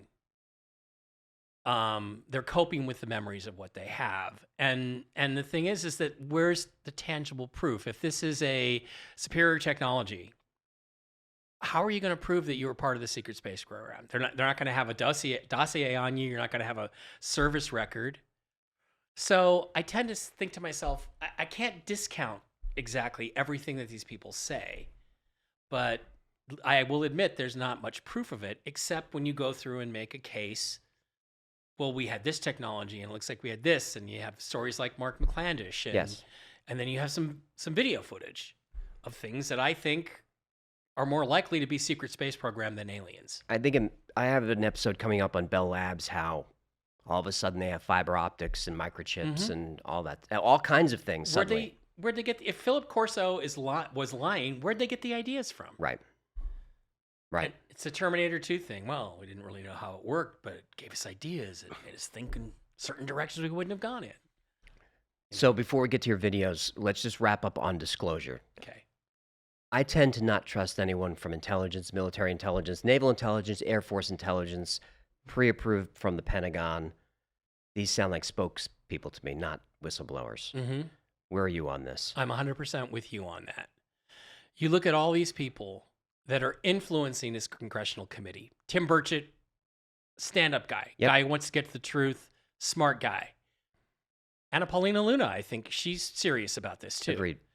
But they're not getting the right advice from the right people. These people are part of the cover-up, they're not going to lead us to the truth. They're not going to lead us to the solution because they all come from the intelligence community with the intelligence community agenda. As I've been watching this, it started with the TTSA videos in 2017. Why'd they release those? All of a sudden, it's aliens, UFOs, and everybody's on TV talking about aliens and UFOs. Elizondo comes out. He's telling us, oh, this is a flying saucer, and that's a flying saucer. And by the way, I have a book deal and a TV show and all that stuff. Right, and that photo is fake, and I apologize. Yeah, I apologize for this crop circle or crop thing being a UFO, not being a UFO, and the chandelier behind me, and Yes. Okay, so these people, Grush, I hate to say it, they don't have any credibility. Christopher Mellon, remember when Mellon got up there for TTSA in front of a picture of a birthday balloon? Talking about UAPs. I do. It's ridiculous. People ask me what I thought about the age of disclosure. I said it made me furious because everybody who contributed was part of the IC. And it was the first time Hal Puthoff admitted to how they bury these SAPs inside private contractors to avoid FOIA requests. And I've been saying that a long time and get attacked for it. Here's his own words. This is how we hide it from you. Yeah. And I didn't see anyone. If you put James Clapper in... Clapper, yeah. He shouldn't be doing TV. He should be doing time. Well, that may be coming. So let's wait and see how that works out. But yeah, if there's it's coming. I agree. And I'm looking at these people and I'm like, how did these people become UFO experts? I've been lucky. I've been on some shows. I've been on the news a few times. But how does Elizondo become the UFO spokesman? What is his job? What was his job at the Pentagon? Forgetting the whole ATIP thing, whether it even existed, whether he ever ran it. What's his job? Counter He's intel? An Army counterintelligence grunt. So what does he know about aerospace? Space travel? Grush also counter intel, yes? Grush was counter intel. So is this a limited hangout? Are they dripping disclosure? Are they preparing us? Or is this all a smokescreen? What are they doing? Because they're doing something. And we're learning nothing. I should have told you before we started, please don't ask me any questions you don't really want the answer to, so I'm going to give you an answer. Fire away. There are two polarized states of consciousness in this universe, I think, philosophically. The Christ consciousness and the satanic consciousness.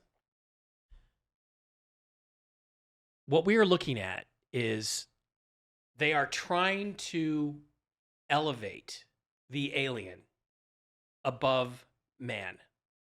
I am a firm believer that man has a very special relationship to God, that we are his chosen people. Maybe not any specific members, but we are here for a reason, that we are important. That's why the aliens are here, is because of us. It doesn't have to do with oil. They don't need our oil. They don't need water. They don't need air. They don't need gold. The only thing worth having on this planet is us. And I think it's because their path back to God, back to source, back to creation, call it what you want, is dead. You look at the Greys. What did they choose? Intellect with no love. We chose free will. And I think they think that they can get there through our genetics. If they can steal what God gave us, they can become like us and survive. I'm slowly coming around to that there is a major spiritual element to this. It's unavoidable. And are these aliens actually extraterrestrial, or are they? Yes, I believe so. Yeah, I don't believe they're related to us. If they were, they wouldn't need our genetics. The point is, we're not on their planet. We're not coring out, the cornholes of their animals. We're not experimenting on them. We're not crossbreeding with them. Why? Because we don't need them. They need us. And the problem that just drives me nuts about all this is that everybody who's involved in this, everybody who's getting the time to talk about this, is trying to elevate the alien above us. A threat. They are weaker than us. If they weren't weaker than us, they wouldn't freaking be here. Elizondo said this is the biggest national security threat. It's not. If they could do anything, they would have done it. Of course. I think the only thing they've done is stop us from using nuclear weapons. Possibly. Well, I hope they Possibly. continue to do that. So I've been trying to figure that out. I'm like looking at the TTSA stuff. I'm like, there's an agenda here. What's the political agenda? And it took me a long time to figure it out. And the answer is, I believe ultimately that, and I don't think Elizondo's a mastermind of any of this, or Grush or Mellon. You know, none of these guys know anything about aviation. So you have this committee thing where you show what's clearly a video. Remember the last hearing? Clearly a video of a drone or a missile hitting a targeting balloon that's being dragged by an airplane. Yes. And saying, oh, a Hellfire missile hit a UAP and didn't do any damage. I'm like, really? It looks like it popped to me, like a balloon popped. Which is how they test those, by the way. Right, exactly how they test those. So they have, and that's then look at the three little things that come out. Yeah, those are telemetry sensors that are tethered to the inside of the balloon. So they don't have anybody with any expertise on aviation advising them. They've got all these guys from the intelligence community who are business people and counterintelligence grunts and have all these other assignments that have nothing to do with what are we actually looking at here. So they're not getting any good advice on the committee. And the whole purpose of it, because they keep repeating it, because the Congress keeps being told, oh, this is superior to our technology. No, it's not. And look, as we just discussed, we've had flying saucer technology, I think, since 1960. So they're not superior to us. And the idea is to elevate the alien above man, so that they can then eventually exert a level of control over us that they can't otherwise do if we didn't buy into that. So I'm here to fight against that mentality. Well, good. If the alien was better than us, why are they here? We're not on their planet. If anti-gravity and zero-point energy became widely available, that is the end of the entire power structure of this planet. I believe they are widely available, but they're being kept from the public. Yes. So I think we've had it. And here's the best analogy. Remember when you first started driving? Sure. I was terrified. Sure. I actually didn't do it when I was 16. I waited until I was 18. I failed my first driver's test. Well, did I? I think I couldn't believe how lucky I got on my parallel parking. But here's the thing. When you first start driving, you're inferior. Even if you have a car, just like, that guy's Ferrari is a car. My Toyota is a car. My Buick Skylark, in my case, is a car. But after a year or so, you're equal. Right. Right? You've learned everything you need to learn about driving the first year you drive a car. We've had the keys since 1960. But it's not we, it's they. And who are they? They people who are a part of the secret governments and cabals that are controlling the flow of information. Is that an extension of MJ-12? Yeah, I think so, ultimately. Because it's if it's not MJ-12 specifically, it's MJ-12 symbolically in terms of, they then scattered out and splintered into all these other smaller groups. So what we have to do is crack open those eggs. Just break one of them and get our hands on the technology, or get the technology released somehow, which I do think that we're getting close to that. Yeah, I don't want any more intel guys. I want some low-level scientist who sneaks out a piece of equipment or something. That's what I want. You mean like Bob Lazar? Like Bob Lazar. Yeah. And by the way, I'll tell you about Bob Lazar. I worked in aerospace for a long time. People try to say, oh, he might have been at Area 51, but he was the cook, He's a scientist or an engineer. One of those two. He's a very intelligent man. He is, and he turned out to be right about a few things. Yeah. All right, you have some videos for us? Well, so the point is that this technology does exist, and it has existed for quite some time. And the videos that they show in these hearings, every single one of them I can explain. USS Omaha, the last one with the test, all this stuff, all the TTSA stuff, all can be explained as conventional drones. Tic Tac, Fravor. Tic Tac, yeah, Tic Tac, you know, oh, and the Tic Tac zooms off the side of the screen, and I'm like, did anybody notice in the reticle there, it says zoom factor? Notice the newer videos, they're cropping that out. Yeah, they're and cropping out. they just actually zoomed too far and lost Of course. lock, and then the video ends. So I give you, just can I see the next 5 seconds of that video where you zoom back out and reacquire the target? Now, the Tic Tac might be some sort of exotic drone or something, but there's nothing in any of those videos that shows me anything that's not conventional. All below the speed of sound, all at regular altitudes. But then there's other stuff, and I'm like, why are they not talking about this? Why is the testimony of Robert O. Dean not being read into the congressional record? Why are we not talking about Clifford Stone's experiences with the crash retrievals? You know, he was a sweet guy, an honest guy. I interviewed him. There's not a dishonest bone in his body. Why is this not there? Why aren't we talking? Why isn't Whitley Strieber in front of this committee? Now, people have problems with Whitley. I do sometimes. I don't sometimes. But his story deserves to be heard. Something happened to him. There's no question. Something happened to Whitley. Something very traumatic happened to him. So then the question becomes, okay, why do we not see these videos? How do I maximize this? Same thing with that green button upper left. Okay. So why do we not see these videos? This video here, this is STS-48 from, I believe, 1991. It was played on the Larry King Show. Oh, yeah. Among many others. And I've debated this, argued this with, with NASA guys, and won every time. And this is not being discussed. And I don't think the people on the committee even know this video exists. You want video of a flying saucer? Here, let me show you one. This is STS-48, 1991, over Australia. This is the air glow layer of the Earth. Top right there. This is the hard horizon of the Earth. Okay. These objects, some of them are stars in the background. Some of them are maybe ice crystals tumbling. This, I don't know what exactly this is. It's like some sort of mark on there, but that looks like a smudge. It's not a smudge. It's a light. Oh, okay. It's something. Yeah, I mean, I've looked at it. So if you notice down below in the dark part of the Earth there, this is at night. It's moving into the sunrise. The shuttle is moving into the sunrise. Notice there are objects that are moving around down there. What are those flashes of light we're seeing on the... That's lightning. Okay. Which is interesting because the next video I'm going to show you, it's pretty interesting stuff.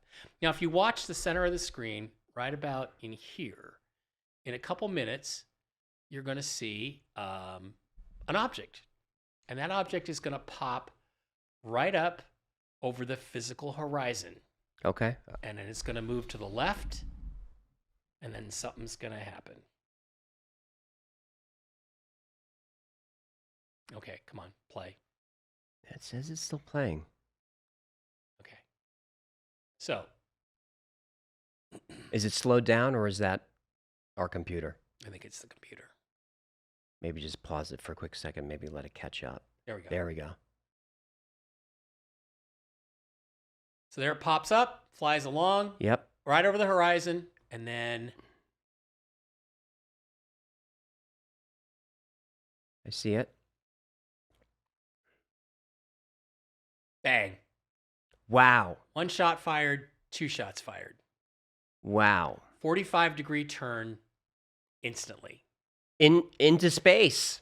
Into space. So this is not an aircraft reflection. It flew into space. Yep. And what did we see? Were those launches? Well, let's talk about that. Let's catch it. So it pops up over the physical horizon. Yep.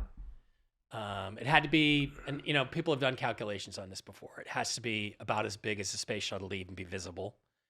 It pops up over the horizon. It flies along the horizon, the physical horizon of the Earth. The flash goes off. That's what, come on, baby. Flies along the physical horizon, and it's traveling at several thousand miles per hour, apparently in the atmosphere. Right. I mean, it must be. We see the curvature of the Earth. Yep. Sorry for you flat earthers there. And then, bang, it turns, it accelerates, it goes through the air glow layer. 1 thing, 2 things get shot, and it disappears. So, a couple of interesting factoids about this video. Dr. Jack Kasher of Nebraska, physicist of out of Nebraska, said, it broke it down frame by frame. He said the object, when the flash goes off, actually stops for 1.5 seconds, comes to a complete dead stop, goes from a couple, like 1,000 miles an hour to a dead stop, and then 45 degrees. The turn itself, if there was a physical pilot inside, would be the equivalent of dropping like a 14-story building on you. So whatever this is, it has an inertial dampening field, which makes it able to make a turn like that. But Flying that along, also stop, fit- and then like that. But that also fits into the warp drive we were talking about. Would be- Exactly. The technology we talked about earlier. That Right. You have no inertia in that inside. exactly. There. You're because you're in Star Trek. It's a subspace bubble, right? And which is why photon torpedoes wouldn't really work. But we're not going to get into that. And then so then the Flash. Now I've argued this with James Oberg, big fat NASA guy, and gone back and forth with lots of them. Let's not attack his weight. Go ahead. Come on. Last time I heard from him, I'm like, you're still alive? Anyway. Sorry. But okay. So James Oberg, I've already argued with this guy. Oh, well, that's just a vernier thruster on the shuttle. You know, they have these little thrusters to maneuvering thrusters, right? So the Flash. So what he didn't know is that I know a guy, L. Blaine Hammond. I know a guy who used to fly the space shuttle. Flew 7 shuttle missions. He's a pilot. So I had him at MUFON OC with Dr. Bob Wood. And I said, Blaine, have you ever seen a flash like that? He goes, never. Never. I've been in space for like 100 hours, and the thrusters don't do that. You don't see a flash. You see nothing. Whatever that is, it's got nothing to do with the space shuttle. And then the streaks, okay? I wonder about those. Guess where they were? Right over the CIA base at Pine Gap, Australia. When that No happened. way. Yeah. Wow. Yeah. So what were the streaks? Well, Because they were moving really fast. Hoagland actually speculated in his excellent analysis on this that they were probably a railgun. That a railgun, which is just super accelerates particles into space, but it was no match, obviously, for what we saw in the video. Absolutely no match. This was in the 90s? 1991. Don Ecker. I want to credit Don Ecker. I think it's Don Ecker who found this. Just Yeah. recorded it one night on NASA Select TV. Now, I've heard there are higher resolution versions of this, but I don't know that for a fact. Right. So this is one of the ones floating around. Well, railgun tech is real now, but we're talking 30 years ago. Yeah. Yeah. So what do we have now? Now, this one's even better. I like this one even better. But again, the point being, why is the committee not being shown this? I mean, I'd be happy to go there and show them these videos and talk about what we know about them and what studies have been done on them, and just say, let's talk about these videos, because there's no question they're officially from NASA. Have you tried to get in touch? How do I get a hold? I know a guy through Corbell, I through know- George. I'm not on great terms with them because Okay. I criticize them. Michael, I only you gotta care. be nice. No, I'm not going to suck up. I'm not going to. You don't have to suck up, but you need access. Yeah. Well, I'm working on it. Okay. I'll tell you off the air. You live here in Vegas. Our rep is not going to get you there. Yeah. Well, okay. So Tom Reed, Mhm. who's the Reed abduction case, which is a really good abduction case. Now you don't want to do abductions, but it's a really good one. And Tom, I believe Tom is telling you the truth, knows Burchett really well. And we're trying to do, there's a lot of political stuff with me in the Roswell Museum for some reason, but we're trying to get into Roswell this year, have Congressman Burchett there, and he's agreed to come. Whether they're going to pay me to show up, I don't know, but I might go. You know, I don't go unless I get paid, but you know, I might in this case. But I'm gonna try to get a hold of him then. So we'll see. We're working on. He would that. hear you out, I think. Yeah. So, okay. So this other video is from a later shuttle mission, STS-80, which took place, I believe, in 1994. STS-80, Space Transportation System 80 mission. What you are looking at is Santiago, Chile, which, by the way, is at 33 degrees latitude in the southern hemisphere. Just thought I'd point that out.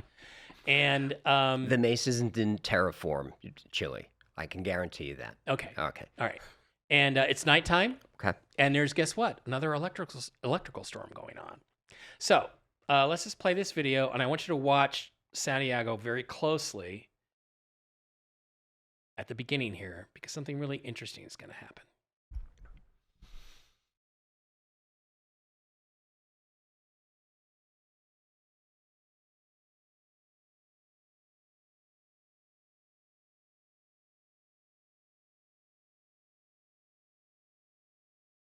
Whoa. Yeah, I'm sorry. If you're just listening, you're going to have to watch this on YouTube. That was unbelievable. It looks like a, well, I think Hecklefish would say it's a giant sperm flying out. It kind of looked like it. What would be the size of that object? That was massive, enormous. massive, because that's a city. You're looking at the whole layout of the city there, so it would be miles, a couple of miles across. Could this be corroborated with ground video? Yeah, if anybody took it. How could that whole city just miss it? I don't know. It's a good question. It's massive. See if we watch it again.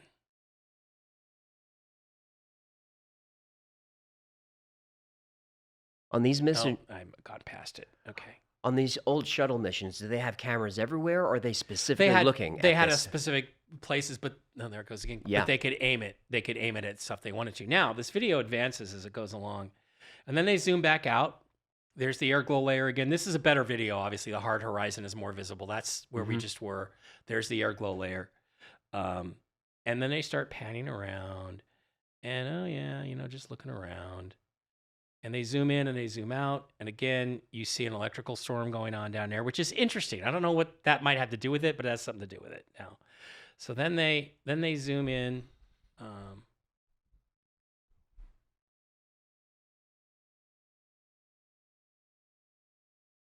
And the camera gets a little overexposed from them zooming in too much. But watch again right in the middle of the screen. That's a tunnel effect from zooming in on the camera. Yep.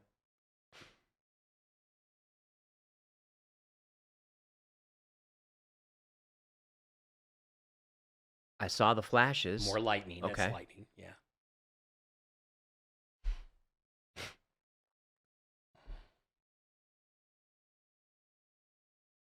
My gut tells me the lightning is important. I don't know why. Yeah, I agree with you, but I don't. There's a connection. So now they're going to zoom back out. And then it's, say hello to my little friend. Wow. Comes flying in. Whoa. Wow. So whatever this is hits the atmosphere. I think I saw the atmosphere displaced. Did I And not? It's possible, but this is crude video. And then Yep. it flares up. But then watch the other thing, AJ. It slows down. Yeah. It's slowing down. That is a powered spacecraft in low Earth orbit hitting the atmosphere and slowing down. Now, it appears to have come to a complete stop. It's probably not. It's actually station keeping with the shuttle. In other words, it's matching velocity and distance. So, And what are these other things that come suddenly into the image? but this large object was a bright kind of circle. Now it looks hollow and Yeah. oblong. Could be plasma or something, but I think it's a physical object because of other stuff that's going to happen. And this takes a little while to develop. Now Sure. they're like, but there's no question either on either one of these. Well, we'll talk about that in a minute. Here comes another object under the clouds. See that one coming towards it? Yep. Some friends are coming to visit him. Yeah. Where'd they come from? Here's another friend coming in. He is holding his position and distance from the spacecraft. How the far shuttle. away do you think that is? Oh, I have no clue. There's another one just hit the atmosphere. Wow, who the hell Yeah. is that? Now, some of this is the primitive camera systems making it flare up, changing the shape, but there's a physical reaction going on, which is what's creating the bright flash. So while you're looking at that guy on the left who just hit and flared up, Yep. now you go back to the original object who's in that dark spot there. I'm watching him. He's starting to move back the other direction. Yeah. And again, faster than the shuttle is moving away, so it's not a camera effect. And now a couple of friends have come up. Notice that this guy in the lower right-hand corner, this guy here, he's changed direction. You cannot change direction in low Earth orbit if you are an ice crystal or a rock or a space shuttle. No, I mean another object just flew in the Yeah, upper another right. one over on the top there. Now these three guys are going to get together and have a little huddle. Now look, the atmosphere is being displaced there. Yeah. Well, I mean, I would need somebody who's a really good. No, let's make a triangle. Let's make a triangle. Let's make a triangle. And they zoom up on it so you know they're watching it. So that you know this is not anything common. Let me turn my audio. I'm not hearing them comment on it.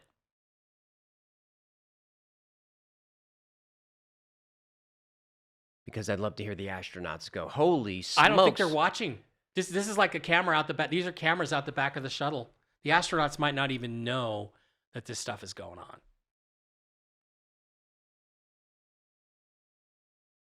I thought I saw all these videos, but I've never seen this one. So that can't be debunked. I'm pretty sure I saw some displacement there. Okay. You know, maybe not. Could have just been my eyes, but there's no question something happened. And maybe it's not glowing anymore because, you know, hey, we entered Atmo. We no longer need this particular field. Wow. And you can speed it up and slow it down. But this thing changes direction, speeds up, slows down, matches course. I mean, that is a what did McClandish call it? The ARV? The ARV. I think these are ARVs because what you're talking about here is you're talking about how did NASA know that these shows were going to be put on? They were filming the STS-48. That was a film test. Well, let's test our railgun. Let's film it against one of our ARVs. That's what I don't think the aliens called up NASA and said, "Hey, we're going to be over Australia, Pine Gap. You want to take some shots at us just for fun, test a few things out?" That's not what happened. So I think these are both physical evidence in terms of video evidence of a secret space program that's operating. If these craft are here to help us, why the hell are we shooting railguns at them? To test our weaponry. We can shoot down balloons instead, no? Yeah, but it's, you know, we're trying to get up to speed. I mean, that's what Star Wars was all about, right? This is Reagan is out of office, but this is Star Wars development. Right. Experiments. Because it's 93, 91, 92, 93, 94. But it shows you that we at least, I think, had powered flying saucers with some kind of flying saucer technology, heck, at least in 1991. And like I said, I think it goes back to 1960. I think you're right. With Trump increasing the DoD budget enormously, I wonder how much of that this video is amazing. How much of that is going to black programs? Oh, yeah, enormous amounts of it. I mean, I bet. And then who? But the bigger question: who controls those black programs? That's the question everyone wants to know. Who are the they? Is MJ12 a lineage that continues with Bilderberg and Trilateral and all of those? Yeah, I don't know. Or is that just the conspiracy? Or is that the smokescreen? Like, oh, let them keep believing that Bilderberg is something secret. I think that's probably what it is. Probably. Yeah. While we do this over here. Right. Right. So, I mean, but again, why is the committee not looking at this? I have no idea. I'll tell you why. Because nobody who's connected to them either knows about this or wants them to know about it. They want to create their own narrative. The narrative is, I think, cast in stone. The die has been cast. The narrative is they're superior to us. If we show this stuff to the American people in the world, and it's been seen, it's been argued about, but you can't debunk it. No. I'll beat it. You know, I'll fight anybody who wants to try to debunk these videos. If you show this to the American people and say, this is what we've had for a long time, then suddenly the aliens don't seem quite as scary. No. And then you can't have your scary national security state thing. And I mean, it's right out of the Carol Rosen, Werner von Braun playbook. What's happening in Congress right now? Yes, it is. The aliens are next. Right. We went through the Russians and the terrorists, and we tried to go back to the Russians, and now we're going to pivot to the aliens. You always need a boogeyman. Yep. And it also feeds the military state. Yep. This is one of the reasons I hope that people actually listen to this show, because someone like Joe Rogan could get folks to watch, 10 or 20 million people would watch this video. Yeah. I mean, it's amazing. I saw a tweet today. They were saying, if you think about it, Rogan is one of the most influential human beings on the planet in the last 10 years. No question. I mean, his interview with Trump, that probably swayed a huge chunk of the electorate. It only needed to sway 1% or so. Yeah. It's amazing And, how important that is. And podcasters are just becoming way more important. Yep. Anything else you want to show us? Those are my two favorites. Those are good ones.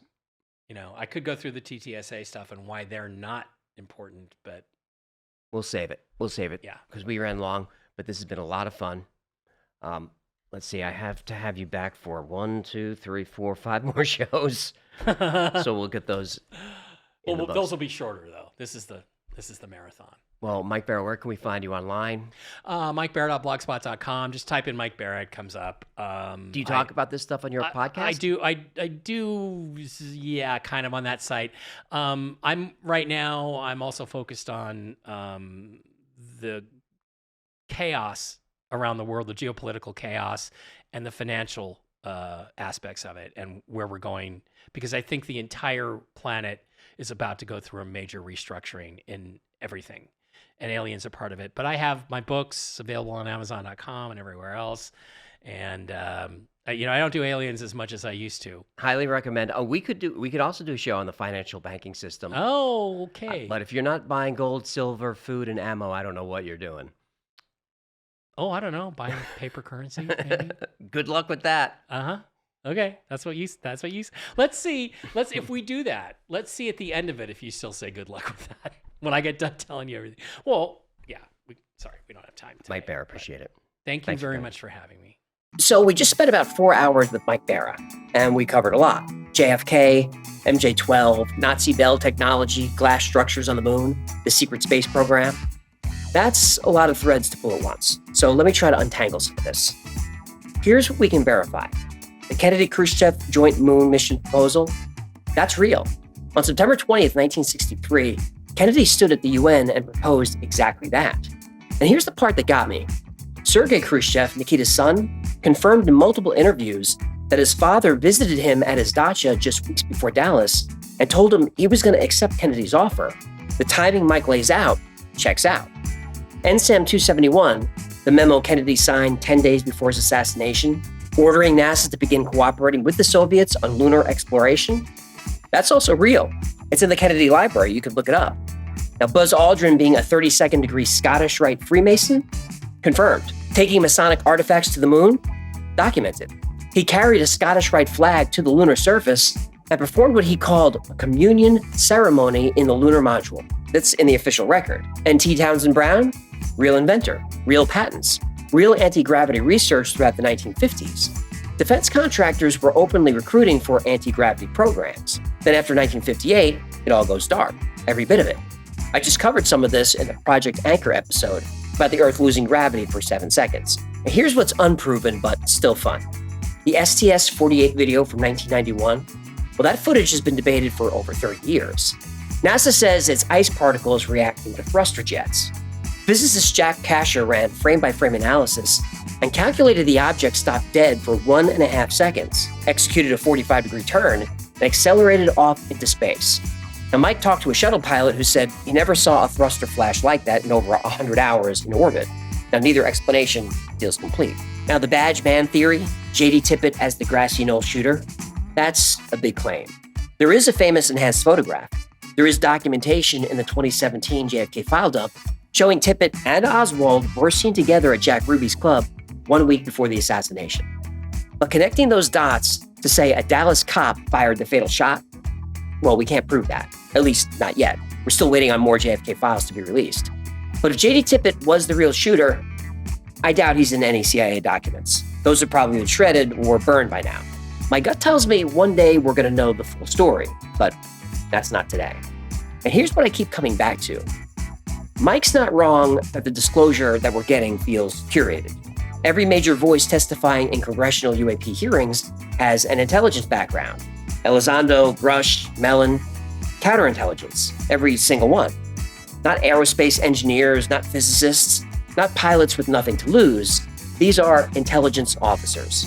Now, that's not proof of anything, but it's notable. And that Carol Rosen story, Werner von Braun warning her on his deathbed that the last card they'd play would be a fake alien threat to justify permanent militarization of space. Well, I've heard that story for 20 years. But when you watch what's unfolding right now, the framing of UAPs as a national security crisis, the push for more black budget funding, well, it maps pretty cleanly onto what she described. Now, Mike thinks they're trying to elevate the alien above humanity to make us feel small, make us feel like we need protection from something bigger than us. And maybe he's right. Now, is it about control? Is it about technology worth trillions that would collapse the oil economy overnight? Or is it something else? Something so fundamental about who we are and where we come from that they genuinely don't think we can handle it? I don't know, but I'm done waiting for intelligence officers to tell me the truth about it. I'll keep an eye on this and I'll keep you posted. You can find Mike's books on Amazon. That's Mike Bara, B-A-R-A, and check out his website at mikebara.blogspot.com. Links down below. Until next time, be safe, be kind, and know that you are appreciated.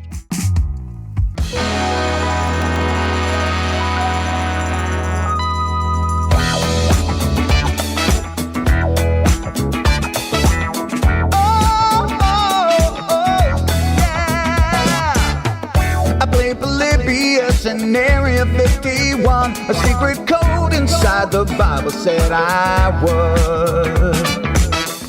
I love my UFOs and paranormal fun, as well as music, so I'm singing it like I should.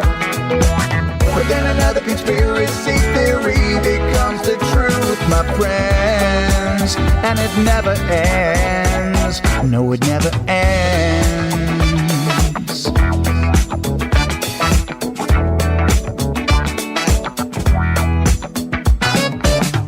I feel the crap got stuck inside Mel's hole with MK Ultra, being only too aware. Did Stanley Kubrick fake the moon landing alone on a film set, or were the shadow people there? The Roswell aliens just fought the smiling man, I'm told, and his name was Cold. And I can't believe I'm dancing with the fishes. Head to fish on Thursday nights with AJ2, and the Wi-Fi's happening all through the night. All I ever wanted was to just hear the truth, so the Wi-Fi's on repeat all through the night.